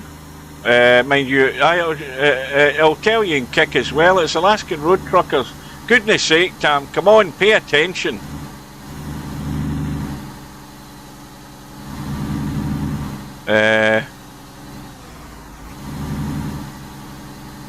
The clues in the stream. Right, let's get past this, what I was ranting about earlier, another cement mixer. No sign of the oil industry up here, by the way. There's no vehicles on the road that deliver anything to the oil industry, they're all bloody cement mixers. And tipper trucks delivering gravel. I mean, here's the other thing that annoys me about the game. I'm going to have a rant about this as well. Right, this truck, right, it's the second level truck. I haven't painted it, but what I did do is I bought and paid for the lights, the light accessories above my cabin. Right, now you buy and you pay them, and it costs you $3,000 odd. Do they light up? Do the hell. They're just there for bloody decoration. They don't fucking work. No wonder you swear. I mean, what's the point in having them? You're wanting better illumination in the road ahead. I mean, this is my lights are full beam. Look, that's them full beam, and they're bloody crap, especially in the snow. And yet you buy the auxiliary lights, and they don't work at all. What's the point? It's not as if there's a key map for them. There's no mapping for lights like that, auxiliary lights in the game. Or if there is, I've never found it. And consequently, they don't work at all. So you spend $3,500 on a set of lights that are actually completely pointless in the game. And here we go, making slight adjustments. You just end up jerking the truck all over the road. Ah dear, if only they'd spent more time on the finer points of the game and got the controller working half decent. Right, need to let off the gas. Well, it's still good that we still haven't seen any more snow on the ground. It could be a good trip, this. No avalanches to get round. I might have spoken too soon, though. You know what my luck's like with games like this. I'll probably end up running into a tree. Now, what time of day is it now? It's 6 o'clock at night. So we're going to be driving in darkness. But we are getting nearer to the end of winter than we are the beginning of it, so that's a good sign. The good weather should be coming back. Pissing rain and mist and fog.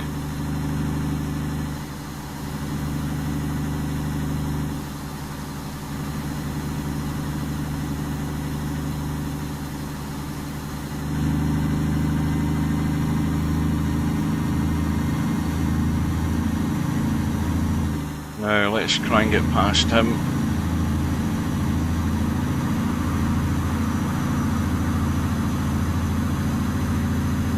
Keep going, keep going, keep going. Just in time.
Come on, 31 mile an hour, come on.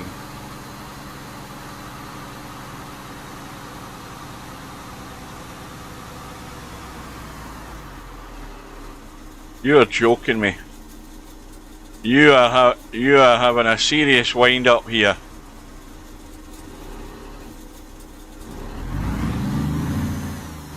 This is a serious wind up. There's the bloody avalanche still sitting there. And the bastard snow is all cleared up.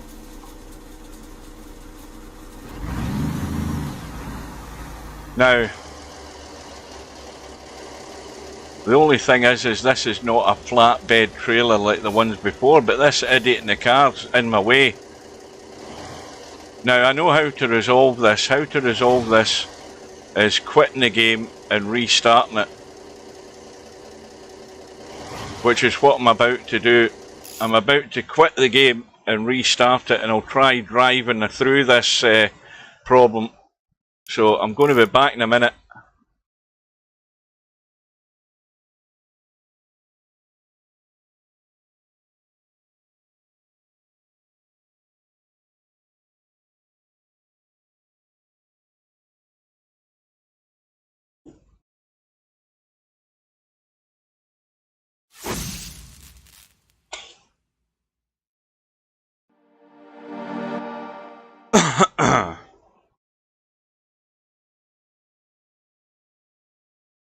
Right, let's see if this works.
Am I on mute?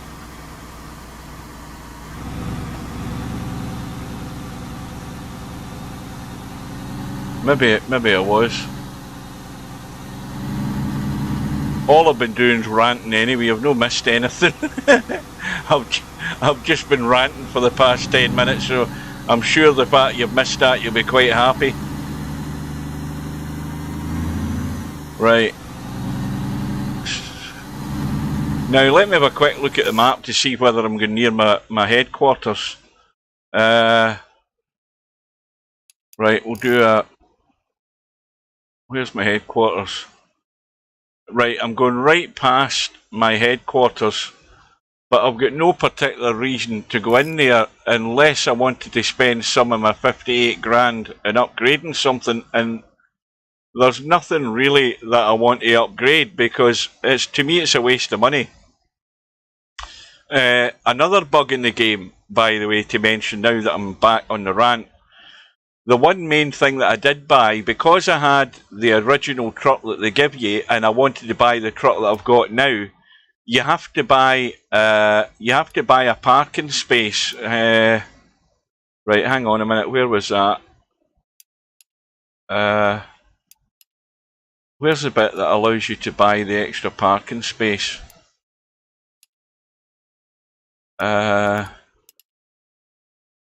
Right, that's the next thing I want to upgrade in my personality thing. I want to upgrade the nutrition thing because then it means you don't get hungry as quick. But where's the bit that allows you to buy? I thought one of these upgrades allows you to buy a second parking spot. Apparently not. I can't find a damn thing. But anyway, I bought the second truck. My other truck that I still own has disappeared.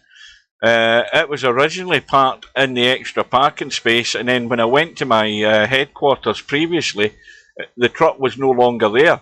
So what the hell's happened to it? I don't know. Anyway, although I'm driving past my headquarters, I've got no reason to go in there.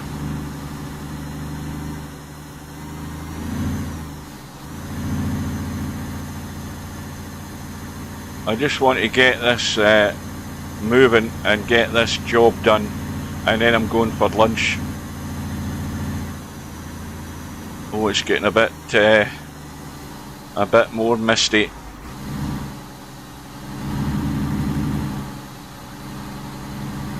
This is the thing I don't have the patience for, trotting along at 30 miles an hour behind some bloody Alaskan tourist. Now he's decided to slam the anchors on, even though it's a 55 mile an hour speed limit.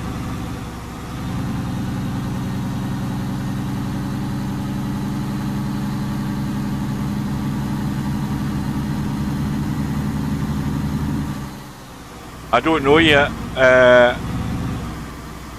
I've got. I had those chicken. What was it I had the other night there that made me seriously ill the next morning? I paid the price for them. The chili, crispy chicken and chili I had the other night. I've got chicken balls in the freezer. They're lovely. They're battered chicken balls, and they're very nice. I could just have a cup of coffee and a slice of toast, and then have a Chinese later tonight. That could very much be on the agenda. I might not have an awful lot to eat. I might just have a snack and a cup of coffee and starve myself until later on this afternoon, and have a friendly word with my local Chinese proprietor and see what they can dispatch for me.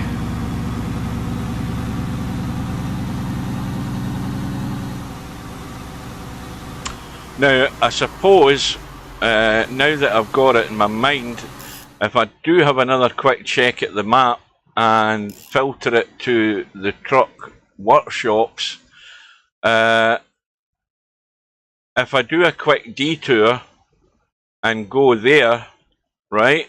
If I do a quick detour and go there, I could go to that workshop and get my tyres fixed, because they're yellow at the moment and they will only get worse. and that will cost me money, of course.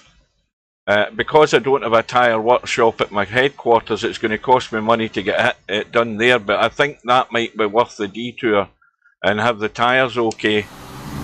So we'll go there.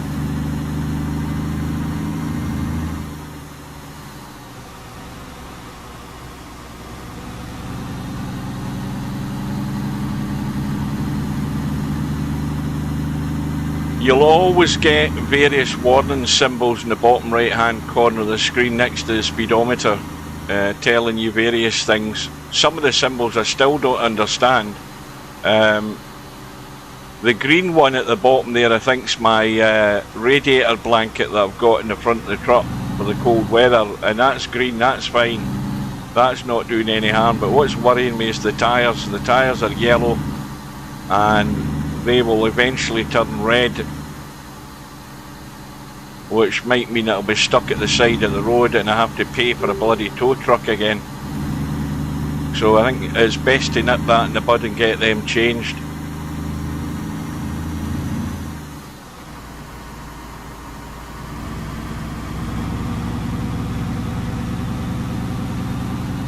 Right, I'm going to take the risk.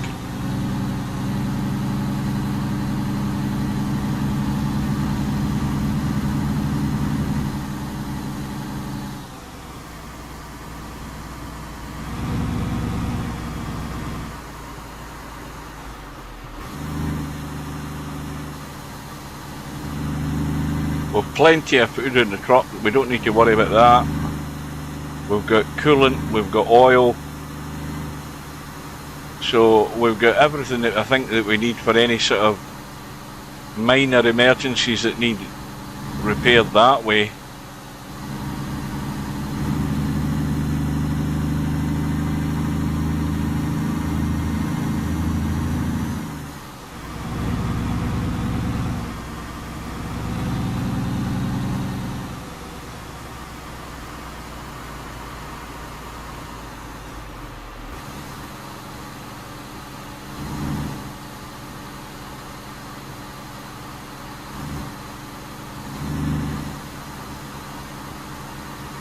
Right, I've got to take the risk and get past these two now as well. This is just annoying.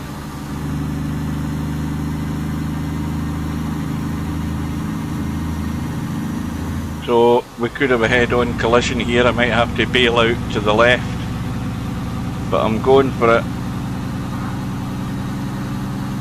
Maybe not the best idea when you're going up a hill slightly.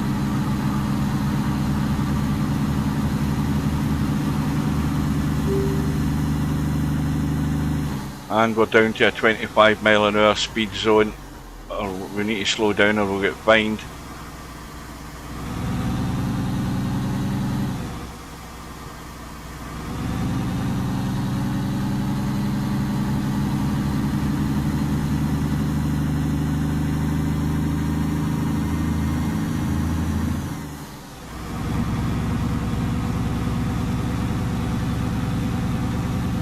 So we've got 203 miles to go till we get to that truck workshop.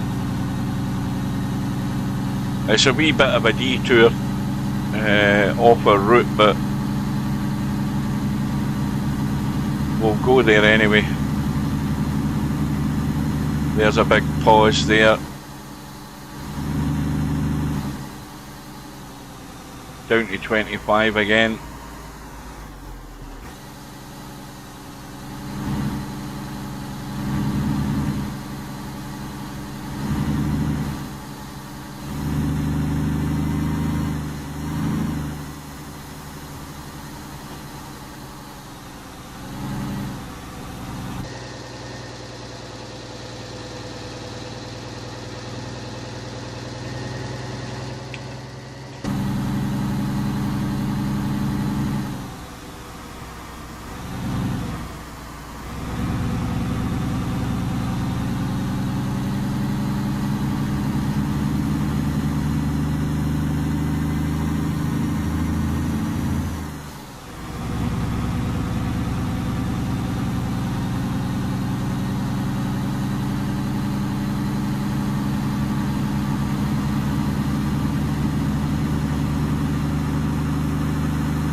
That's us flat out.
Now the tyres are red.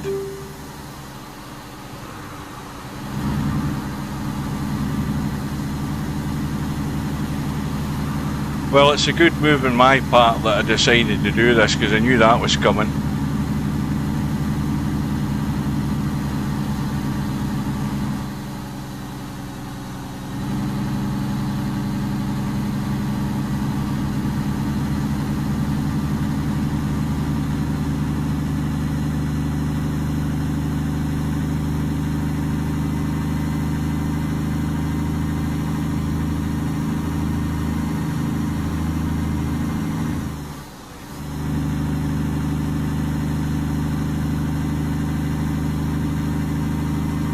Another big pause there.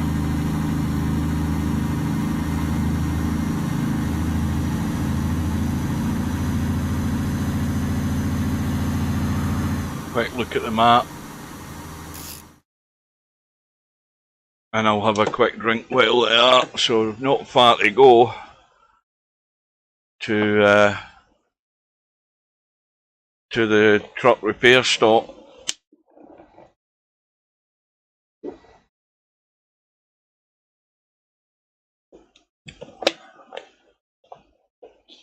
And then we have to remember to reset the GPS once we get to the truck repair.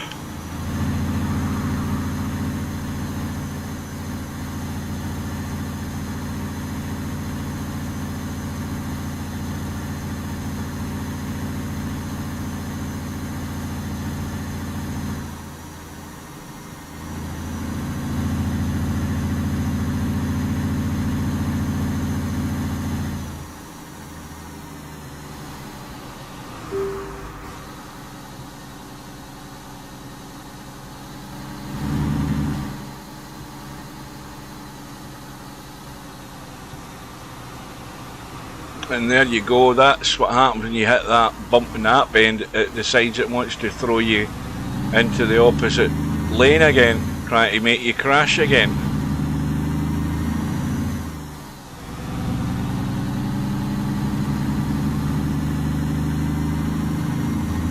Right, so now we've got a right turn.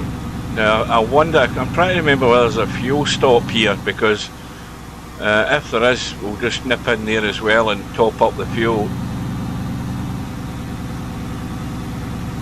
I think there's a fuel stop here. Is there?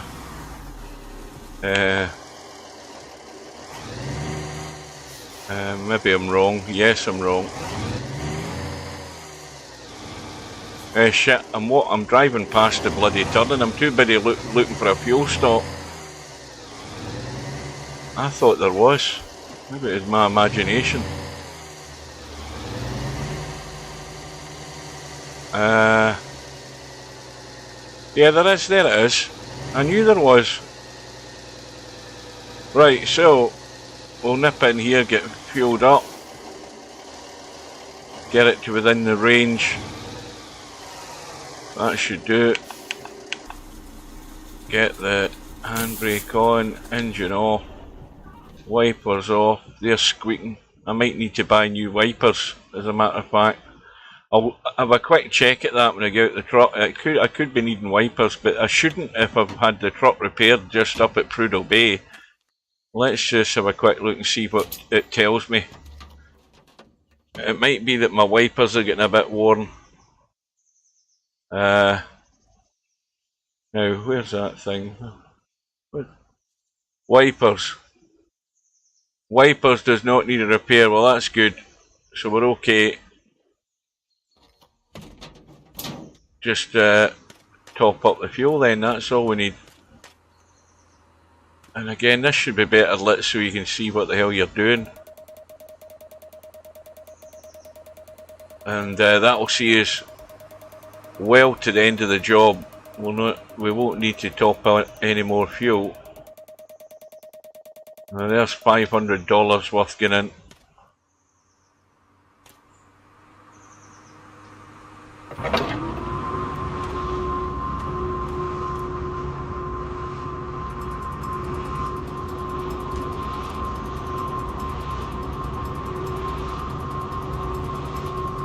Right, so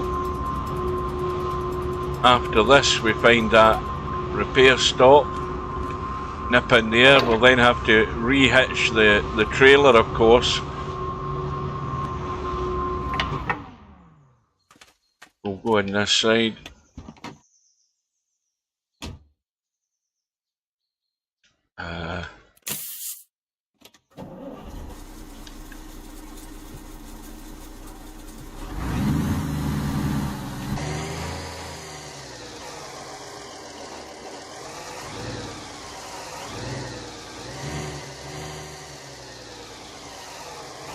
We're at green anyway.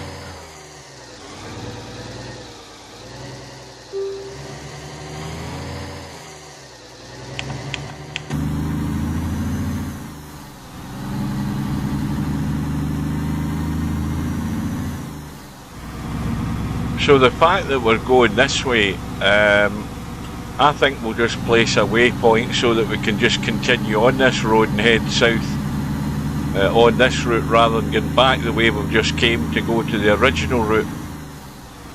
I think that's what we'll do. We'll go down this way instead,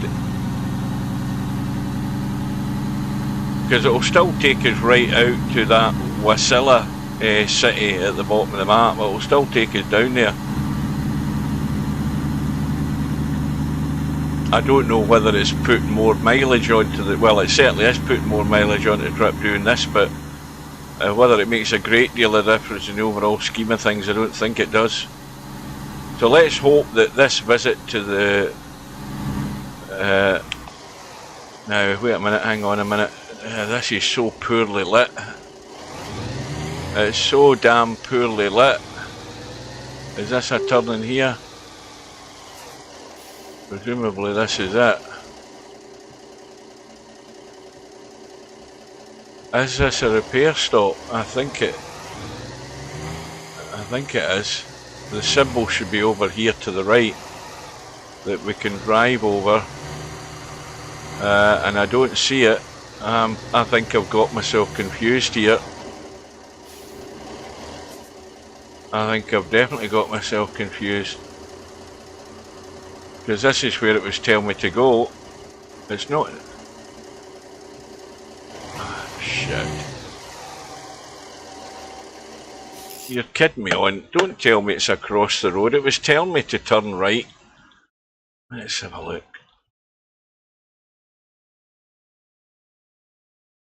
That's a job.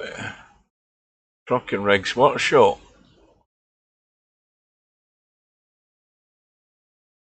This is what's frustrating about this thing as well, with this bloody map. We've driven in here and it doesn't seem to be the right place. Now that's not it. That's a company across there. So this is where we're meant to be as far as it shows. But why don't I see access to the workshop? That's what's bugging me. Right. The places are so poorly lit that it's, you know, the navigation's a bit dodgy. It's dodgy to find. Maybe it's on the other side. Maybe it's from this side rather than the front. It could be that. Maybe that's what's got me confused. See if there it is. They're right enough. There's a symbol there on the right hand side. So that's what got me lost there. Right. So we drive over this and we hit the horn. And that'll then disconnect the trailer as well while it's at it. Let's shut that off. Shut that off. Shut that off. Sound a horn so we can get in and have a look at these tyres. Right, so it's telling us about the tyres because that's the first thing that's come up, and that's why it's in red. So I'm not going to skimp on price. We're going to spend £3,800 on these bloody tyres here. If we look at the other tyres, are $3,800. We'll look at the other ones. Grip on dry is very good. Now let me just see the best grip. Well, that grip on dry is very good as well. Although this one here, the economy one, grip on slippery is poor, grip on snow is poor. That grip on snow is slightly better. Optimal, the economy one, in fact, long walk is again, grip and snow is no good, grip slippery is no good. No, well, not as good, but again, we're more or less going to be coming out of winter. Now I'm not so sure what to do. I mean, the grip and snow and them slightly better. It's the best of the lot. Durability is 3. However, if you look at durability in the economy, and for the economy ones, they're only 3,600 grams. I think dollars. I think. Why did I say grams? Basic, that's crap altogether. Standard is a bit better than crap. Optimal Long walk. Fuel class. Strength. You know, I think the economy's the one. Right, we'll have them. Now, why is it not allowing me to buy them? Am I just doing something crazy here? Hang on.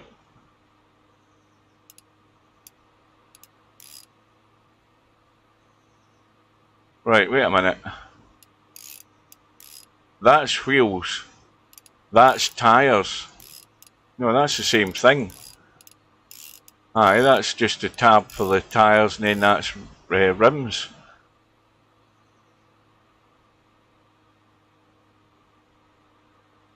Why do I want to have them?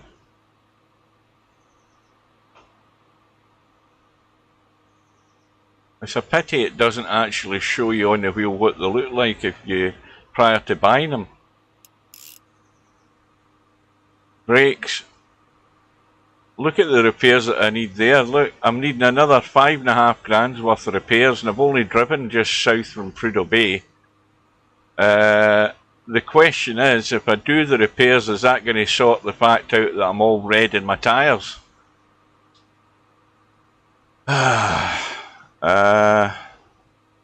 I've got 58 grand in the bank.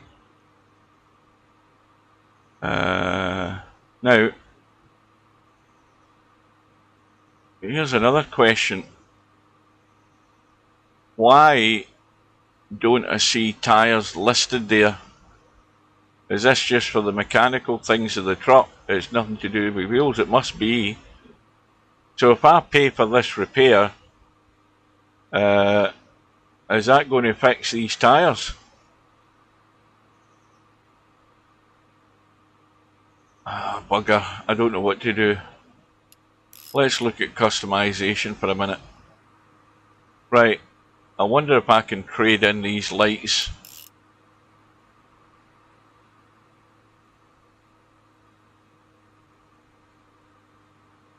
Don't bother with that. Right, that's the ones I've got. I wonder, you have this bodywork. I'm just wondering that I can't trade them in and get rid of the damn things because they're absolutely pointless. Grill.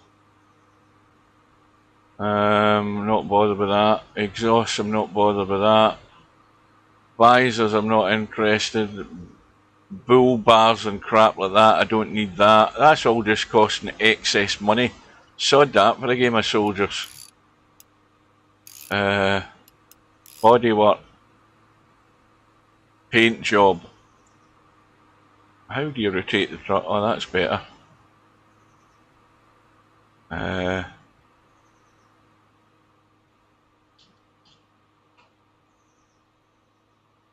Oh, that's the Halloween one. That's the Halloween paint jobs. There's Bigfoot. That's quite nice looking. I like the way that that bodywork sort of lit up, you know, through the forest. That's quite nice looking. The Go Faster Flames. What's that one? What does that say? Unbreakable. Big Grizzly Bear. What does that say there? Ports. What the hell? Oh, some sort of Latin thing, I think it is. That's quite attacking looking, isn't it? What's this one? Is this? Oh, well, I'm rotating all over the place here. I need to get this reset. Hang on. Fortusum something Aduvia. Right, that is that one we've looked at. So there's two of them that are very similar. That's a Halloween paint job. I quite like that. Yeah, I quite like that as a paint job. Well, we might as well bust the bank. Right, so we bought that. Repairs, we might as well do that. And that's us now down to 49 grand again. This is bullshit. Right, now, if I go out into this damn truck, out of this depot, and these tyres are still red, I'm going to be well pissed off. And they're still fucking red. Ah, oh, shite. So now, I'm back in. It's now costing me even more bloody money. Right, I am for the economy ones. Why are they staying red, and why did I not buy them the first time round I hit the button?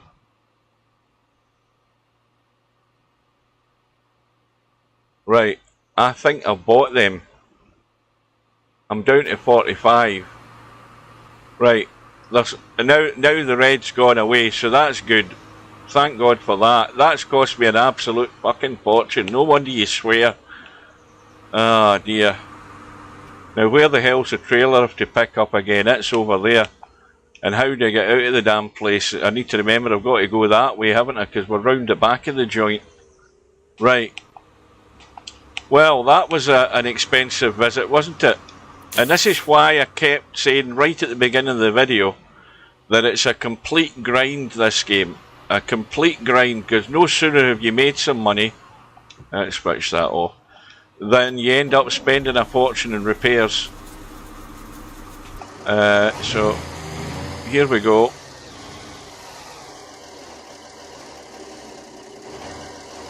Got to get hooked back up, but I do quite like that. I quite like that. It doesn't look quite as nice outside when you were looking at it in the workshop, but you know, that kind of view through the forest is quite cool looking. So I'm a sucker. That cost me excess money that I shouldn't have wasted changing the paint job.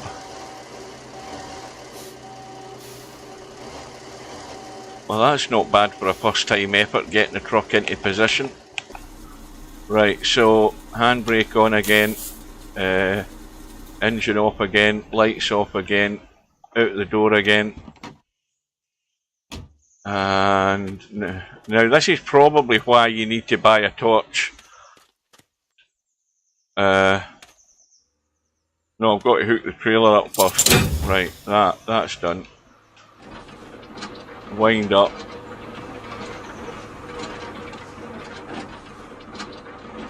Well, he says with great confidence it should be plain sailing to the end of this trip to get our 10 grand and plus bonuses. Now, where's the hell's the cable?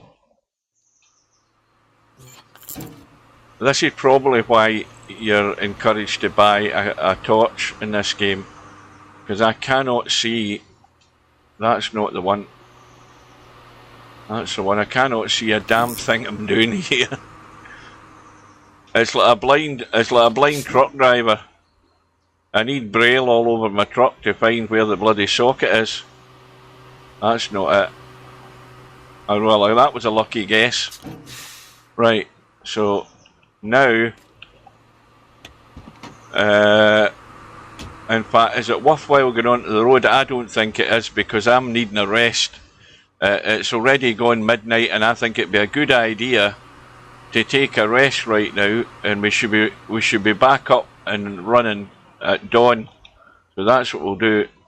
We'll kill two birds with one stone here and get to bed. Press A, press X, have a quick drink, and we should have reasonable light.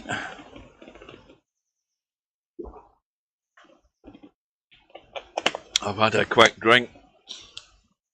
Now I just need to, how are we doing for food? Do we need to have anything to eat just now? We might as well top that up as well. Check what our dates are. We've got the breakfast combo, which has got 1 day left, so we will devour that. Go to our microwave, sling that in,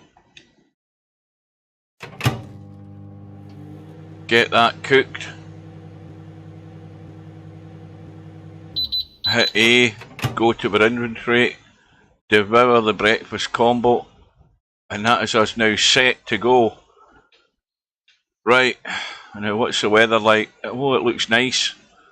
What time is it? It's only 20 to 9 in the morning. The weather's good. The truck's costing me an arm and a leg to get it fixed and get it tarted up. We don't need the wipers on. We'll still put the light, well maybe we just need to give a swish of the light wipers just to clear the windscreen. That'll do it. Right. Oh, it's raining in actual fact. It looked like good weather, but it's actually raining. Look at the sky. A high cloud, yet it's still pissing the rain. That shows you how bad the weather is in Alaska. You know, it's not the type of rain clouds you would see, yet it's still raining. Now, this is where we want to go the alternative route here, so you can see that the GPS hasn't set anything. So again, you go to the map. Now, if I set the default route, it's going to probably throw me back out onto that road there to go down this way. But I don't want to go that way. I want to go this way. So if I set default, in actual fact, it's finally used common sense and decided that we're nearer this route than that route, and it's decided just to put us on it. So that's good. So we're all the way down to Wasilla. We do pass our headquarters, which is there, but I won't be getting into it because, like I say, I've got absolutely no reason I want to go there. I'm not making enough money to justify spending 10 grand to upgrade my repair shop. Absolutely pointless. Right, so off we go.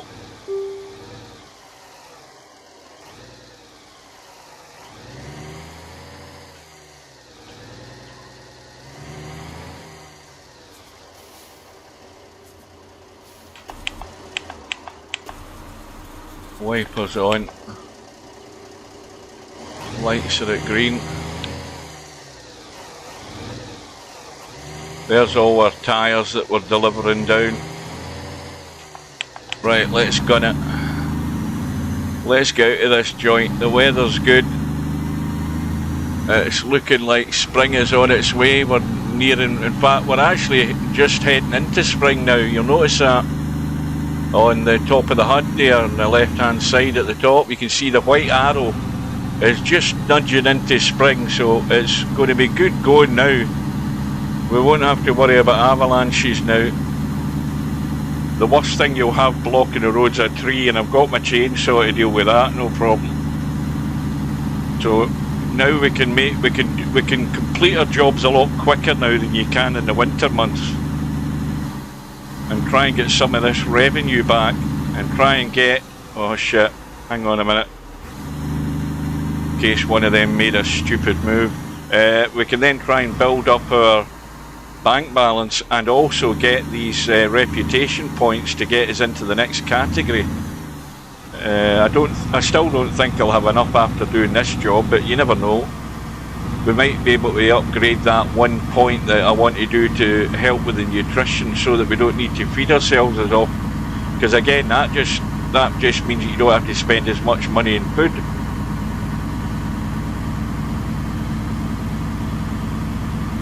So we have exactly 523 miles to go. It tells you that just above the GPS on the left, in the top left hand corner of the GPS, above the circle, you'll see the mileage counting down. And I just need to wait for a decent straight bit of road to get by these two numpties. Grandma and Grandpa out for a Sunday drive at 30 mile an hour.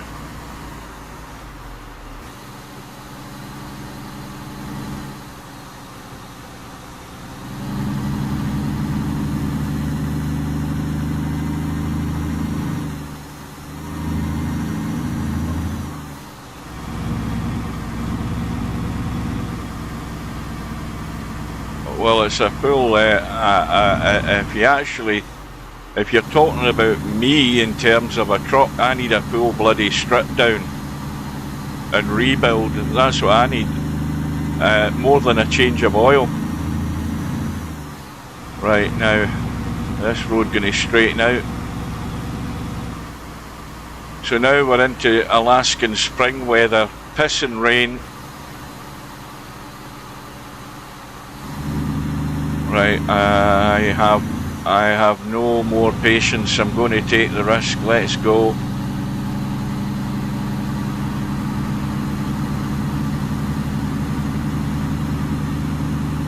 Go, go, go, go, go, go. Right, we should be clear. Jerky, jerky, jerky steering wheel. Now, is that a 25 mile an hour speed zone? No, it isn't.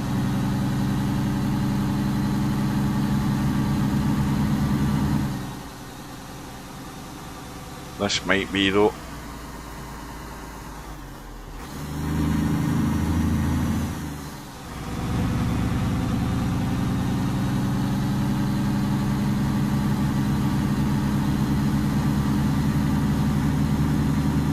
Little parking place there. We don't need that.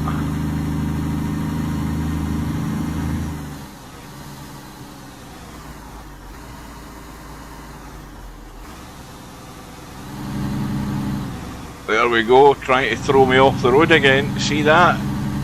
You go over a little hump like that, it always throws you either left or right. If you're unlucky, it throws you into oncoming traffic. If you're unlucky on the right hand side, it throws you into a lamppost or a bloody guardrail or something.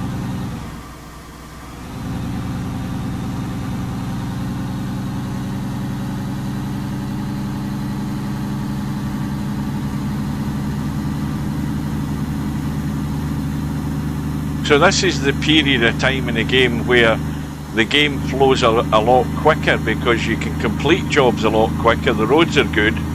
You've got generally reasonable visibility, so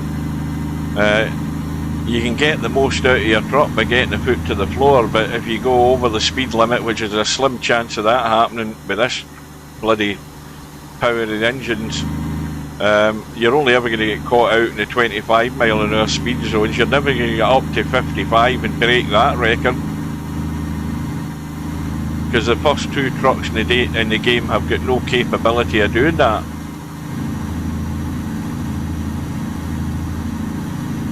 And it'll be a long while before I upgrade this truck. I'll just stick with this for the time being, because the other trucks, I mean, they're much more expensive. I don't have the bank balance to do that. I'm not taking out a loan for it either, because that's just another way of leeching more money. Because not only are you driving, doing jobs, not making a lot of money out of the jobs, but ending up paying for your fuel expenses, your truck repairs, and then you have to pay back a monthly fee to the bank for the bank loan. So it's false economy doing that. You're far better off just grinding it out. Well, look at the change in the landscape now that winter's heading out.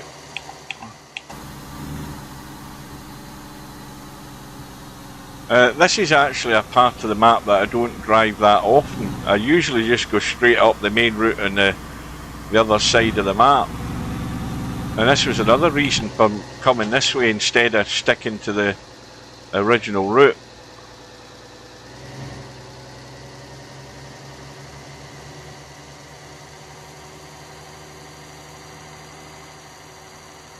I'm looking at the frame rate there, it's absolutely appalling. It's like barely 30 frames a second, and it almost crashed because of that. That would have been my fault, that one.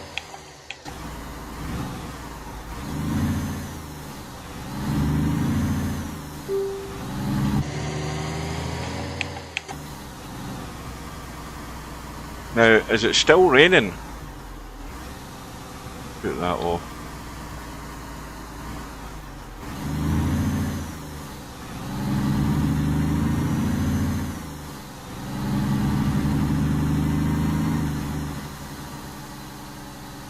Even that little bump there wanted me to, it just wanted deliberately to try and throw me off the road.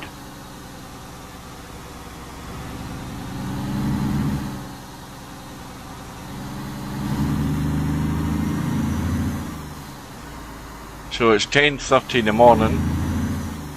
We've got 400 odd, just over 400 miles to go. This is all speed restricted, if I remember, down to 25 mile an hour. If you do get impatient and you do try and overtake, you do break that 25 mile an hour speed limit, you will then get a fine. Can you put your own tunes in the radio like ETS? I have not got a clue. And I'll tell you something else. Hang on.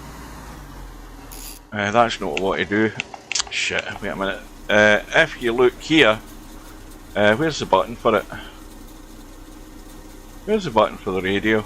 Right, that's lights. I can't find a button for the damn radio. That's the heater. That's the ignition. Right, there's the radio there. It says turn on the radio, right? Absolutely no sound out the radio at all. None whatsoever. I've never heard anything out the radio. So it beats me how you get this radio to work. So, complete waste of time. And it is still raining, I think.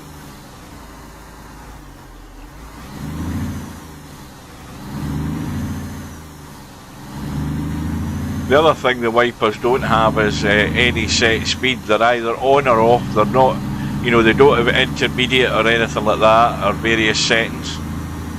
They're either on or off, and nothing. There's no variation in the speed. You can't have a high rate, a medium rate, a low rate, nothing. They're just on or off. You'd have thought they would have looked into that a wee bit more detail, wouldn't you? But it certainly doesn't seem to, I presume it's not raining now. It looks as if it isn't. We've got pretty much bright sunshine as far as I can see. Still got the odd puddle in the road, but I think that'll clear up.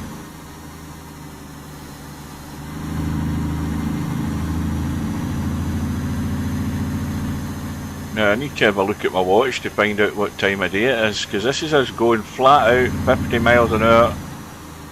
Probably a speed limit drop to 25 here. Yes, there is. Now what sign's that saying? Nenano River.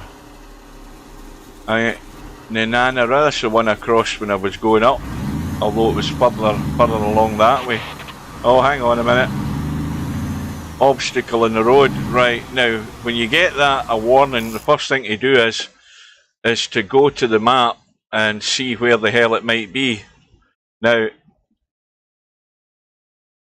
at first glance I can't see anything obvious, but then again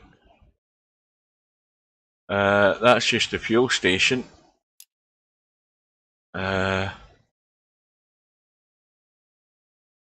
I am not seeing an obstacle in the road, so that might be a false alarm, and if it's going to be an obstacle it will be a tree. It's still drizzling, I think.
.25 mile an hour speed zone, we're going to get a fine. Not if we slow down in time though.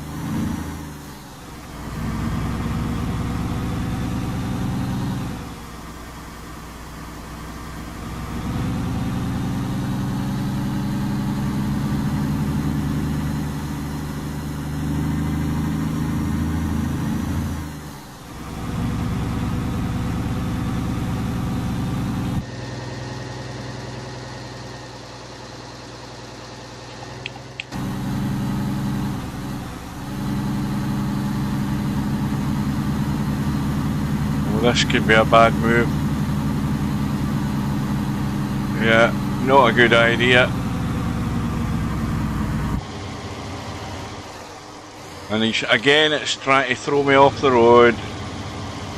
Could read it like a bloody book now, this carry on with a bump.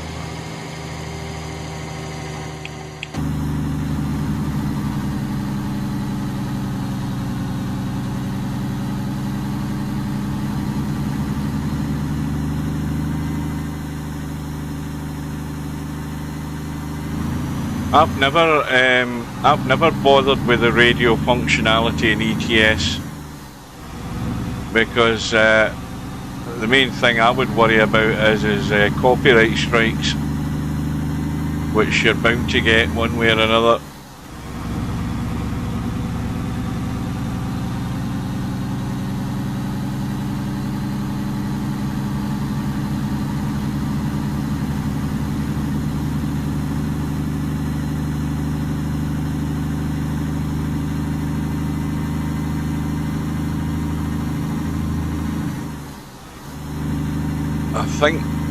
I think the rain has finally stopped, or am I just imagining it?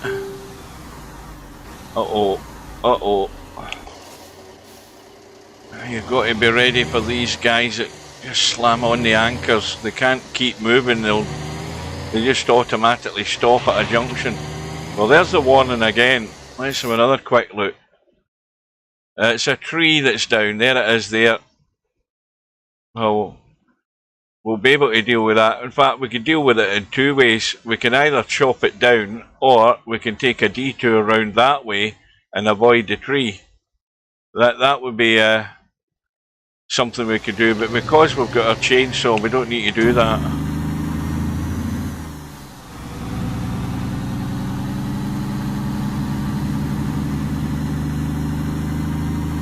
We'll sort this tree out in a jiffy, not a problem.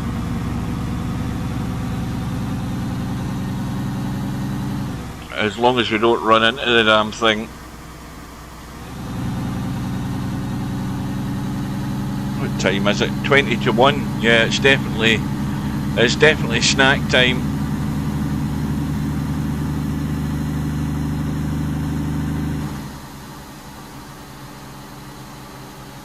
No, it's still raining. I can still see spots of rain in the windshield. What kind of bloody weather is this?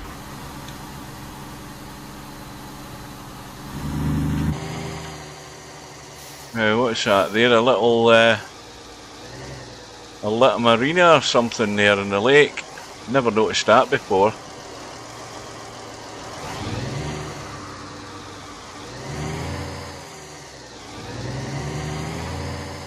Wonder if there's any way down to there. There must be. It looks as if. I mean, it might just be a farm. I don't see any obvious access route to it.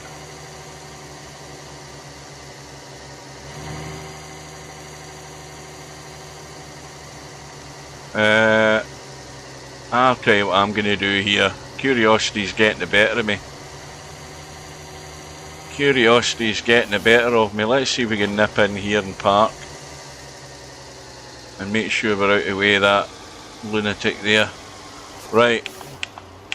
Let's get the wipers off. Handbrake on. Engine off. We'll go out this side because this is the safest place to alight the vehicle. Not getting out into the traffic. Let's have a wee tramp in the woods and see how far we can go. I want to go down over here if I can and have a look at this. Mind you, I don't want to run into a bloody grizzly bear. That's the one thing I don't want to run into. Let's have a nip over here and a nosy around. Now we need to stay away from the water because as soon as you can hear it, oh shit. In fact, we're not even going to get that far. It's telling we're leaving the game area. So much for that idea. Let's try this way and see if we can get it rather than getting too near the lake or the river. It might let us go this way. Nope, it's not. It's doing the same again. Dirty, jammy shitbag. No wonder you swear. Right, so much for that. In theory, that didn't work.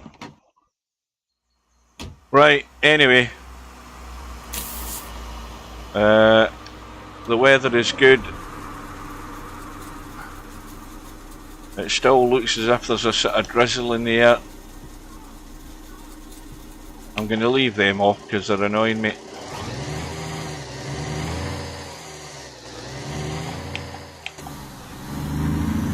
There's your standard cement mixer for the 100th time.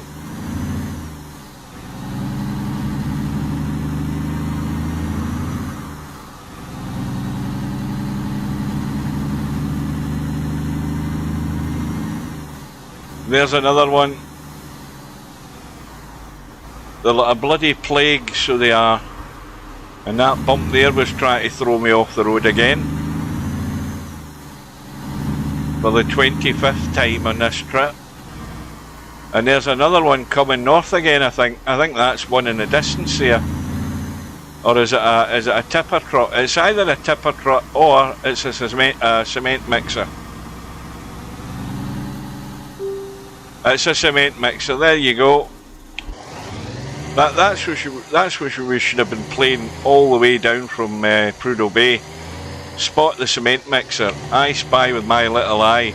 Something beginning with C. Here we go again. When we get down the other side, it's going to throw us around. Yes, it is. It's trying to throw us around again. Now, I think this is where my base is. Oh, there's a tree, and he's decided I don't like that. Now, is he going to do me any damage? Let's get into here. In fact, we don't even need the bloody chainsaw. Look. Oh shit, you do. Now, I've got one quick way of cheating that, and I'll show you that. I'll do that in a second. Watch this.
Yes, I think when I restart the game, I think it automatically mutes me. I think I've worked that out now.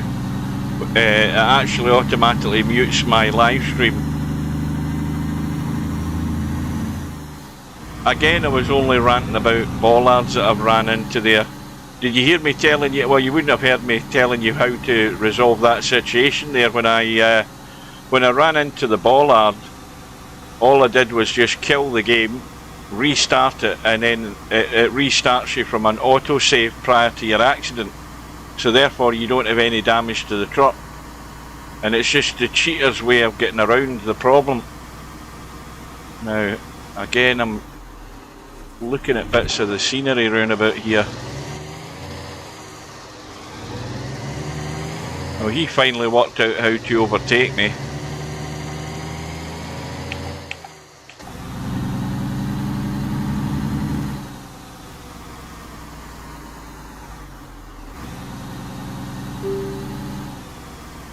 Right, so left turn, Clyde. Now, what's that? That must be a company up there. I've never been in there. So no doubt some of the more difficult jobs or bigger transports or things will be sort of into these sort of backwood places there.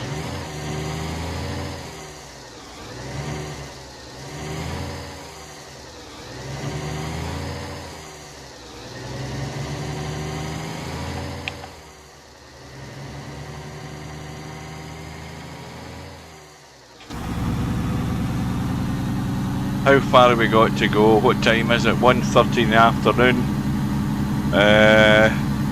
We've got 343 miles to go, so we should walk that, no problem.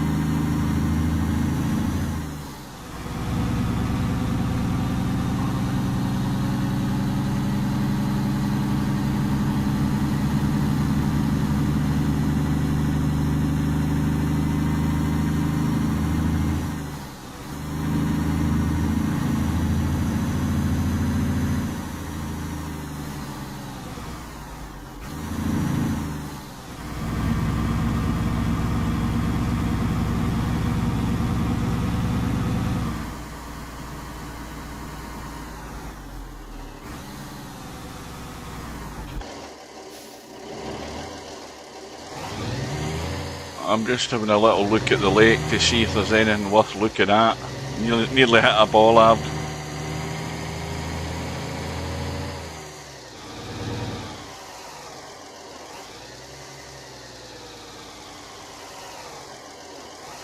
I mean, those stones at the side of the road, you can't call them milestones. I don't know what they're there for. They're just there for you to run into. That's all they're there for. They're just there as a bloody hazard. in case you're doing what I'm doing a bit of sightseeing and then you run into one.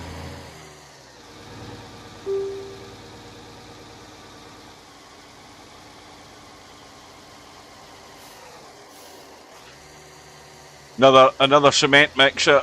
That's 35 so far on the cement mixer count.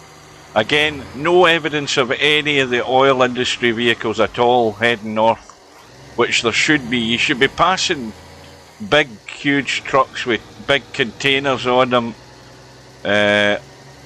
drilling equipment and all of that. It's still raining as well now.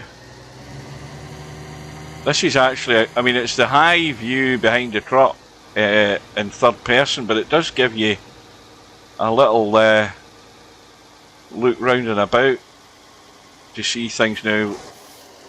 That road I've never been on before either, so that's going to some backwoods company as well. In fact, the weather's closing in now. Let's get the wipers on.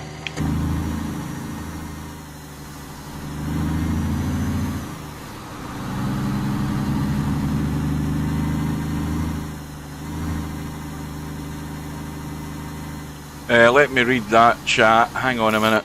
I'm playing semi-pro in 8-ball pub handicap in a couple of minutes. Still watching though. Well, you're keen.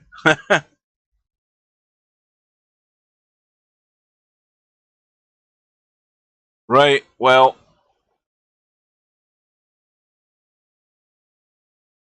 we're almost at the end of our trip. I think I've been at this for a good couple of hours now. I'm knackered. My backside's sore. This was a lot longer than I intended. I just intended to go north. But I've spent an absolute fortune in the last 2 hours.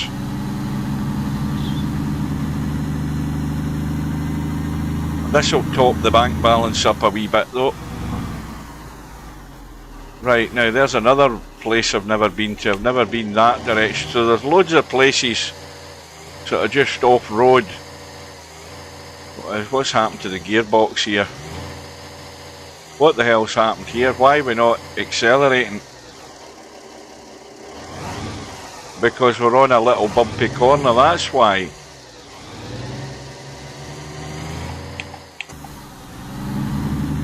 Well, from a nice bright spring day, it's now a horrible day. Now there's another, what the hell is this up here? Is this a parking spot? Is this just to cut the corner? I think it is. Let's nip up there and cause some damage to the truck. It might be a... I don't think it's a sightseeing point. Wait a minute, let's just nip out the truck out of curiosity again. We'll leave the handbrake off and see if the truck rolls away. I'm out with my Hawaiian shirt on. Is there anything over here worth reading? I don't think there is. No, just a parking space. What the hell is that? Now why is there a fuel container sitting there? Answer me that. Why is that sitting there?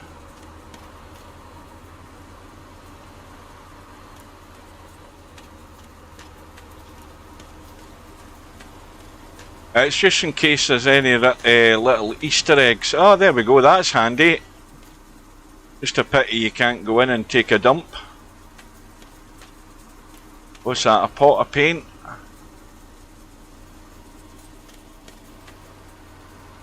Right, anyway, that's enough of that. Got to get these tyres done. Right, I think I didn't put the handbrake on, did I? Well, this is going to be a tight turn. Maybe this wasn't such a good idea. Oh, he's taking evasive action here. That was quite a good move.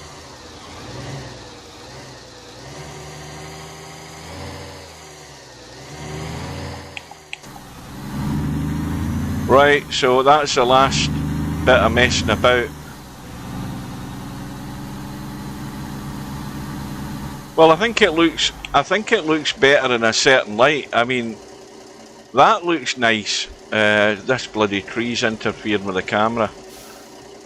And it matches the green trailer a bit as well, doesn't it?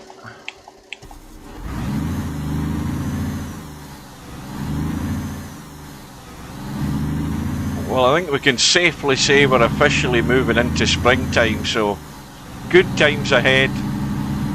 What sign's that saying? What's that say there? What the hell does that say? Susseith. What the hell? Susseithna North, Willow and Trapper Creek.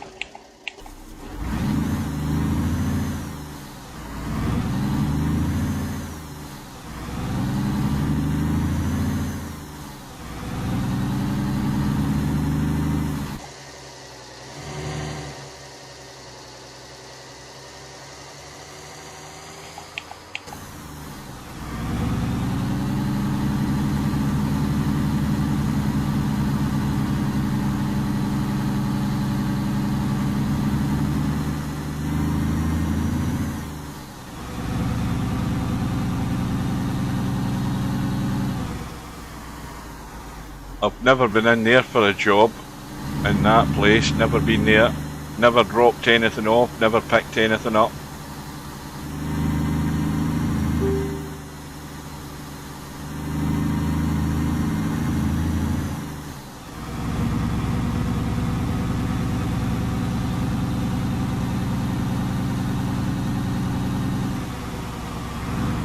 And again, the usual thing, throw them off the road.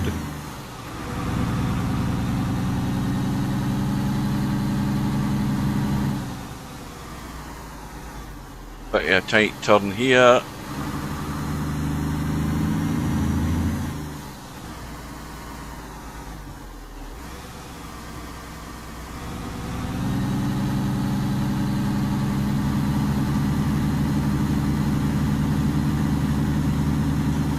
So in this trip we've spent, I don't know how much money we've spent quite a bit.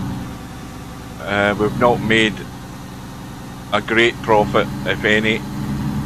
We've seen the end of winter, we're seeing the beginning of spring, and as I say, we should be able to make more jobs a bit quicker, and thereby making a bit more money quicker.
So 230 miles still to do.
Well, we're approaching a time where we might need another rest stop, but I'm going to try and complete this first before we do that.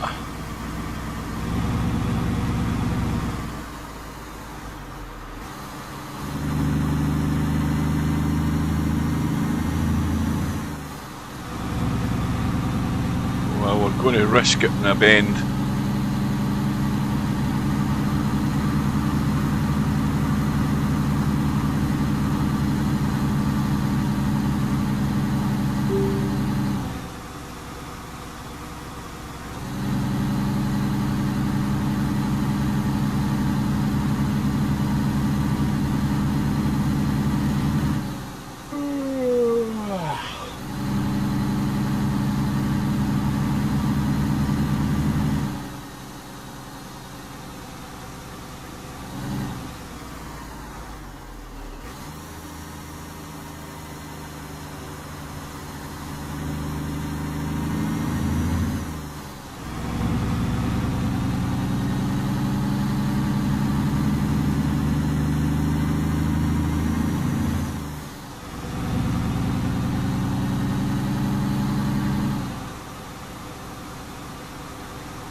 Well, we're cutting it fine because we've still got 100 odd mile to go. I might have to park up.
Yeah, I'm going to have to park up. This will do here.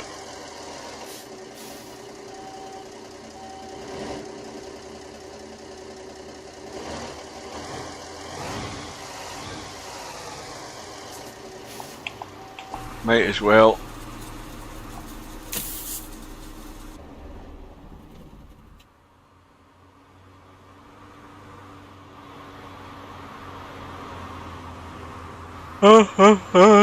Talking about getting tired.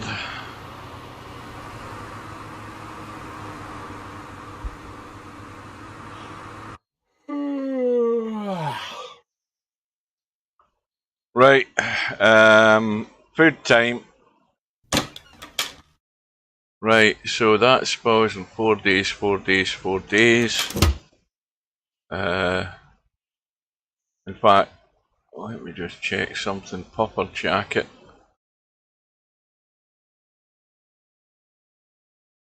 That's now unequipped because we don't need it. Right, we need to check that cabinet, see what we've got there. That's 2 days, so we need the cheese tortellini, and we'll eat that. That'll keep us going. Into the cockpit. Handbrake off, ignition on, lights on.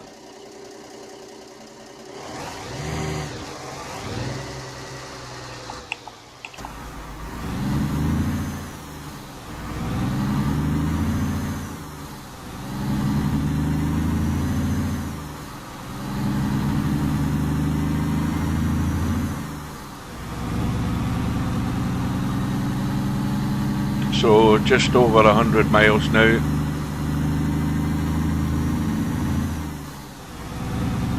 And this'll do us for today, I would say. We'll just see whether we'll get any chance of upgrading our specs that we have. The main one I want to upgrade is the one that only needs 1 point. Now let's have a quick look at that while we're at the traffic lights. So we look at the trucker reputation and all that stuff. This one here is the one that we're still to upgrade. Now, if you look at the level that we're at, we only need another 100 points. Now, whether we'll get them off this delivery, I don't know. I know that we certainly are getting enough points, but whether any of them will contribute towards this, then we'll be able to upgrade the nutrition meter one at a level that at least means that it's going to go that little bit slower, so we don't have to keep buying as much food.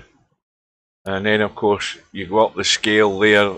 These will take even longer to get because then you need 2 points, 2 skill points to be able to upgrade those.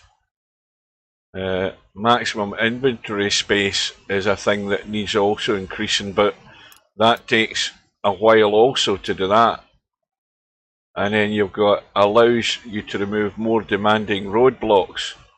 Now, whatever more demanding roadblocks would be, One of them may well be the avalanche, where you can call the tow truck thing and allow them to do it. I presume it is, because there's no way you can move an avalanche. That increases cold resistance by 5%. The top ones increases cold resistance by 10%. That costs 2 perk points as well. Reduce energy loss by 10%. But this is the one that hopefully by the end of this trip we can upgrade. I mean, we could do nothing and upgrade nothing and just save up the points, but you're just there for days and days and days trawling to get these points, and it just again is a complete grind. Anyway, let's get it done and get it over with. Right, see you later. Thanks for joining. I'll be off in a minute as well.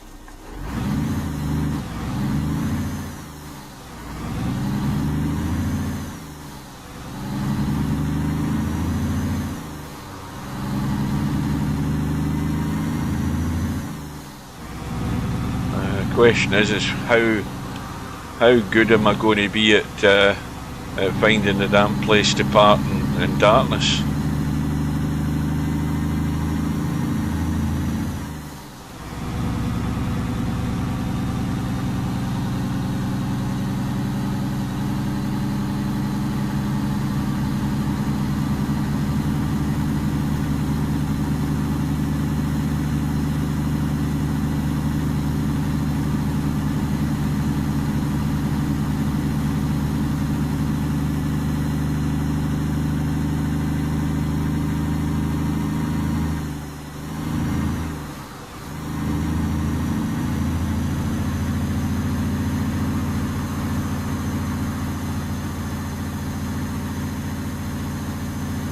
$50 miles an hour, flat out.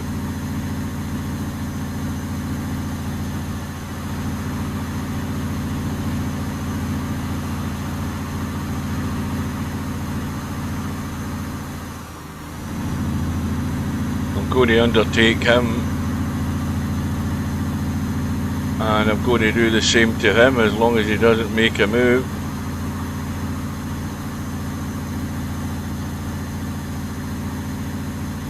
Because we're desperately in a hurry to get a break.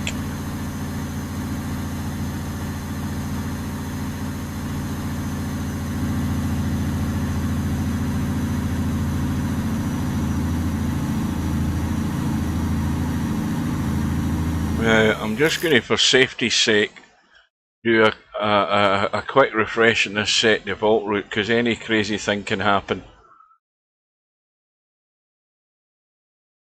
Now, you remember what I said about the crazy thing? That's what I mean about this GPS. We've actually driven past where we're meant to go.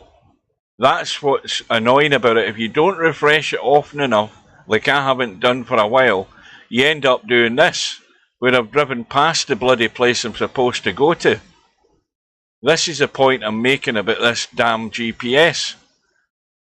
It's crazy. There's no way I'm going there. That's where I'm meant to be going. And now I have to do a U-turn. Now, can I do a U-turn? Has this got a barrier? I don't know whether it has or it hasn't.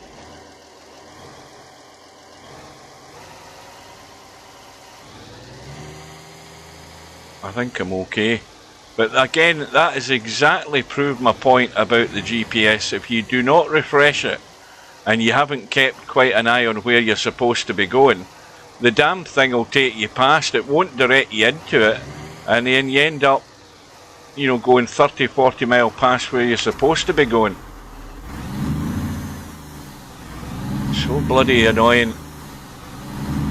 So now we're heading back the direction we've just came, and we've still got 50 miles to go.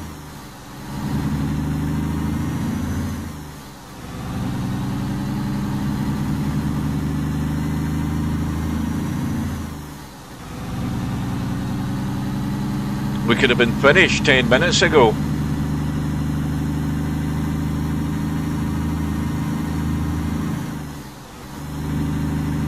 I mean, what's annoying about it is there's no way I missed a direction.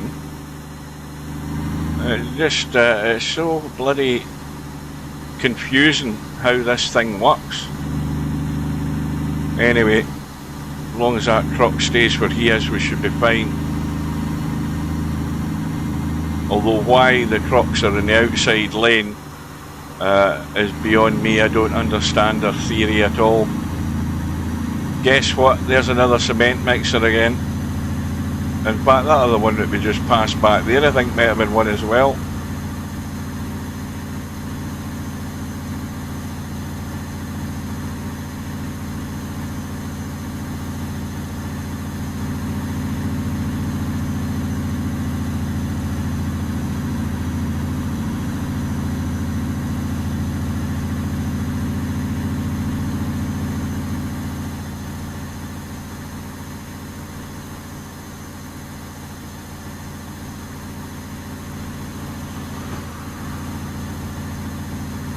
Right, now we're coming to the turn off.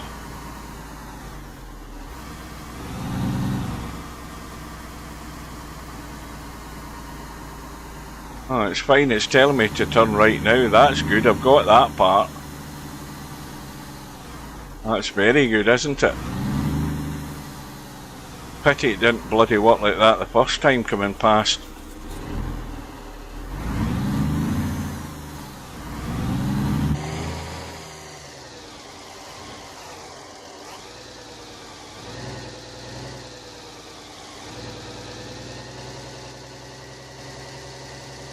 Now, your guess is as good as mine as to where the hell you turn in here.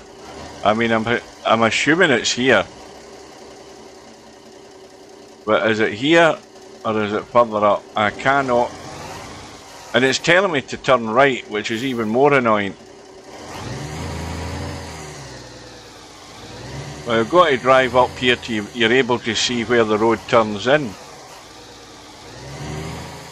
And I've gone past it, I'm pretty certain I have. It feels like I have. Yeah.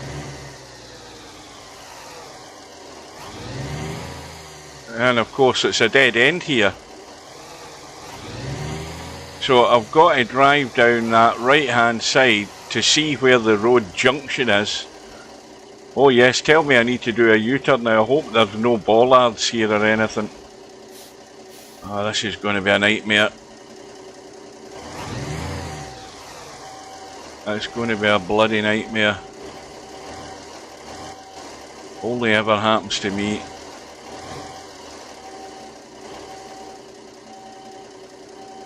Can't see the trailer, can't see for shit. Can't see what's at either side of the road, can't see the turn in.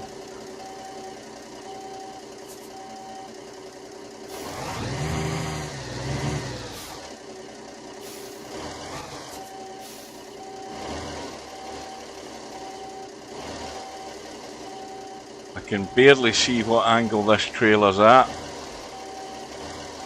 I'm going to bump something in a second, I feel it. Is that a tree?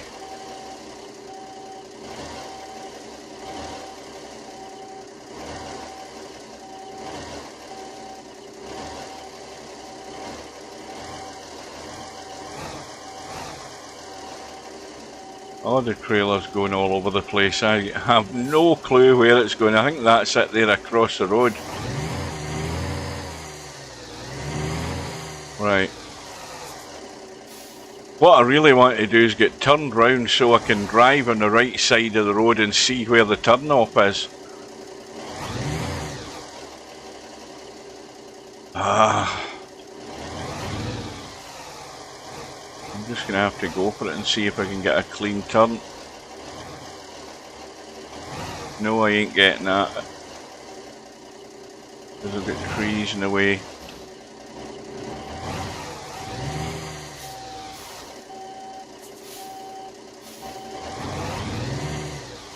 The truck just wants to go straight again.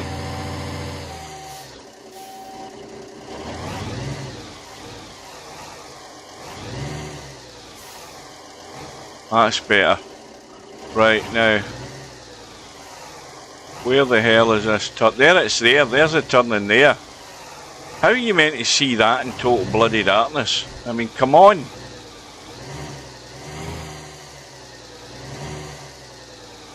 Right. Now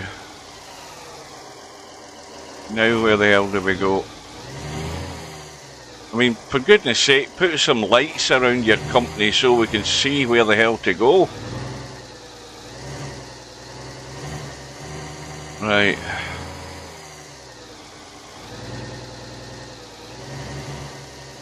And it's just as bad, I mean, I've been here before, it's just as bad getting out of this place at night time as well. Right, I think we'll try and park it up. Oh, there's 3 parking areas right now. What will we do? All of these have to be reversed into. So in that case then... Oh no, that one doesn't. Right, we're going to take the easiest option because we can't be arsed pissing about any longer. That's what we're going to do. We're going to take the easiest option here. Right, let's go over to the right. Anything remotely near park will do for me. Got to avoid the tyres. Yeah, the parking precision stars are coming up. Get ourselves in a bit.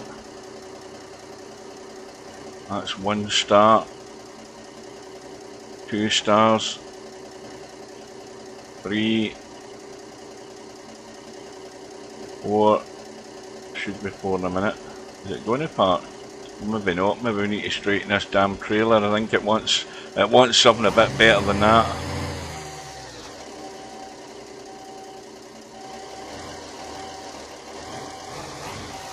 Now I wonder if this bug's going to appear again, because now that the stars have disappeared, are they going to reappear? Because I had it before where they didn't reappear. Yeah, they have appeared. Right, we should be alright this time, I think.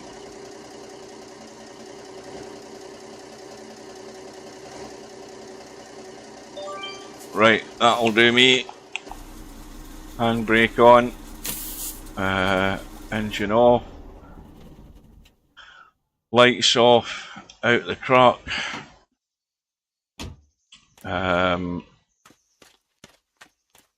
Drop the trailer.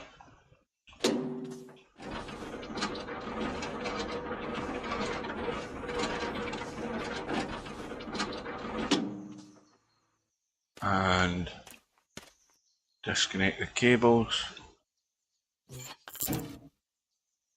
Grind, grind, grind is all you'll do in this game in these early phases. Grind, grind, grind. Make money, lose more doing the job. That seems to be the way I do things in it. I seem to come out with very little profit at the end of it. Right, now that is us done. Now where the hell is he again? There he is. Let's see what we get, and more importantly, let's see if we get an upgrade here. A perk point for the one that I want. Right, so, well, we've made exactly 13 grand. We didn't get any damage to the goods. The reputation still only 3. We made 321 experience points, which is roughly about the most I've made, I think, in one trip.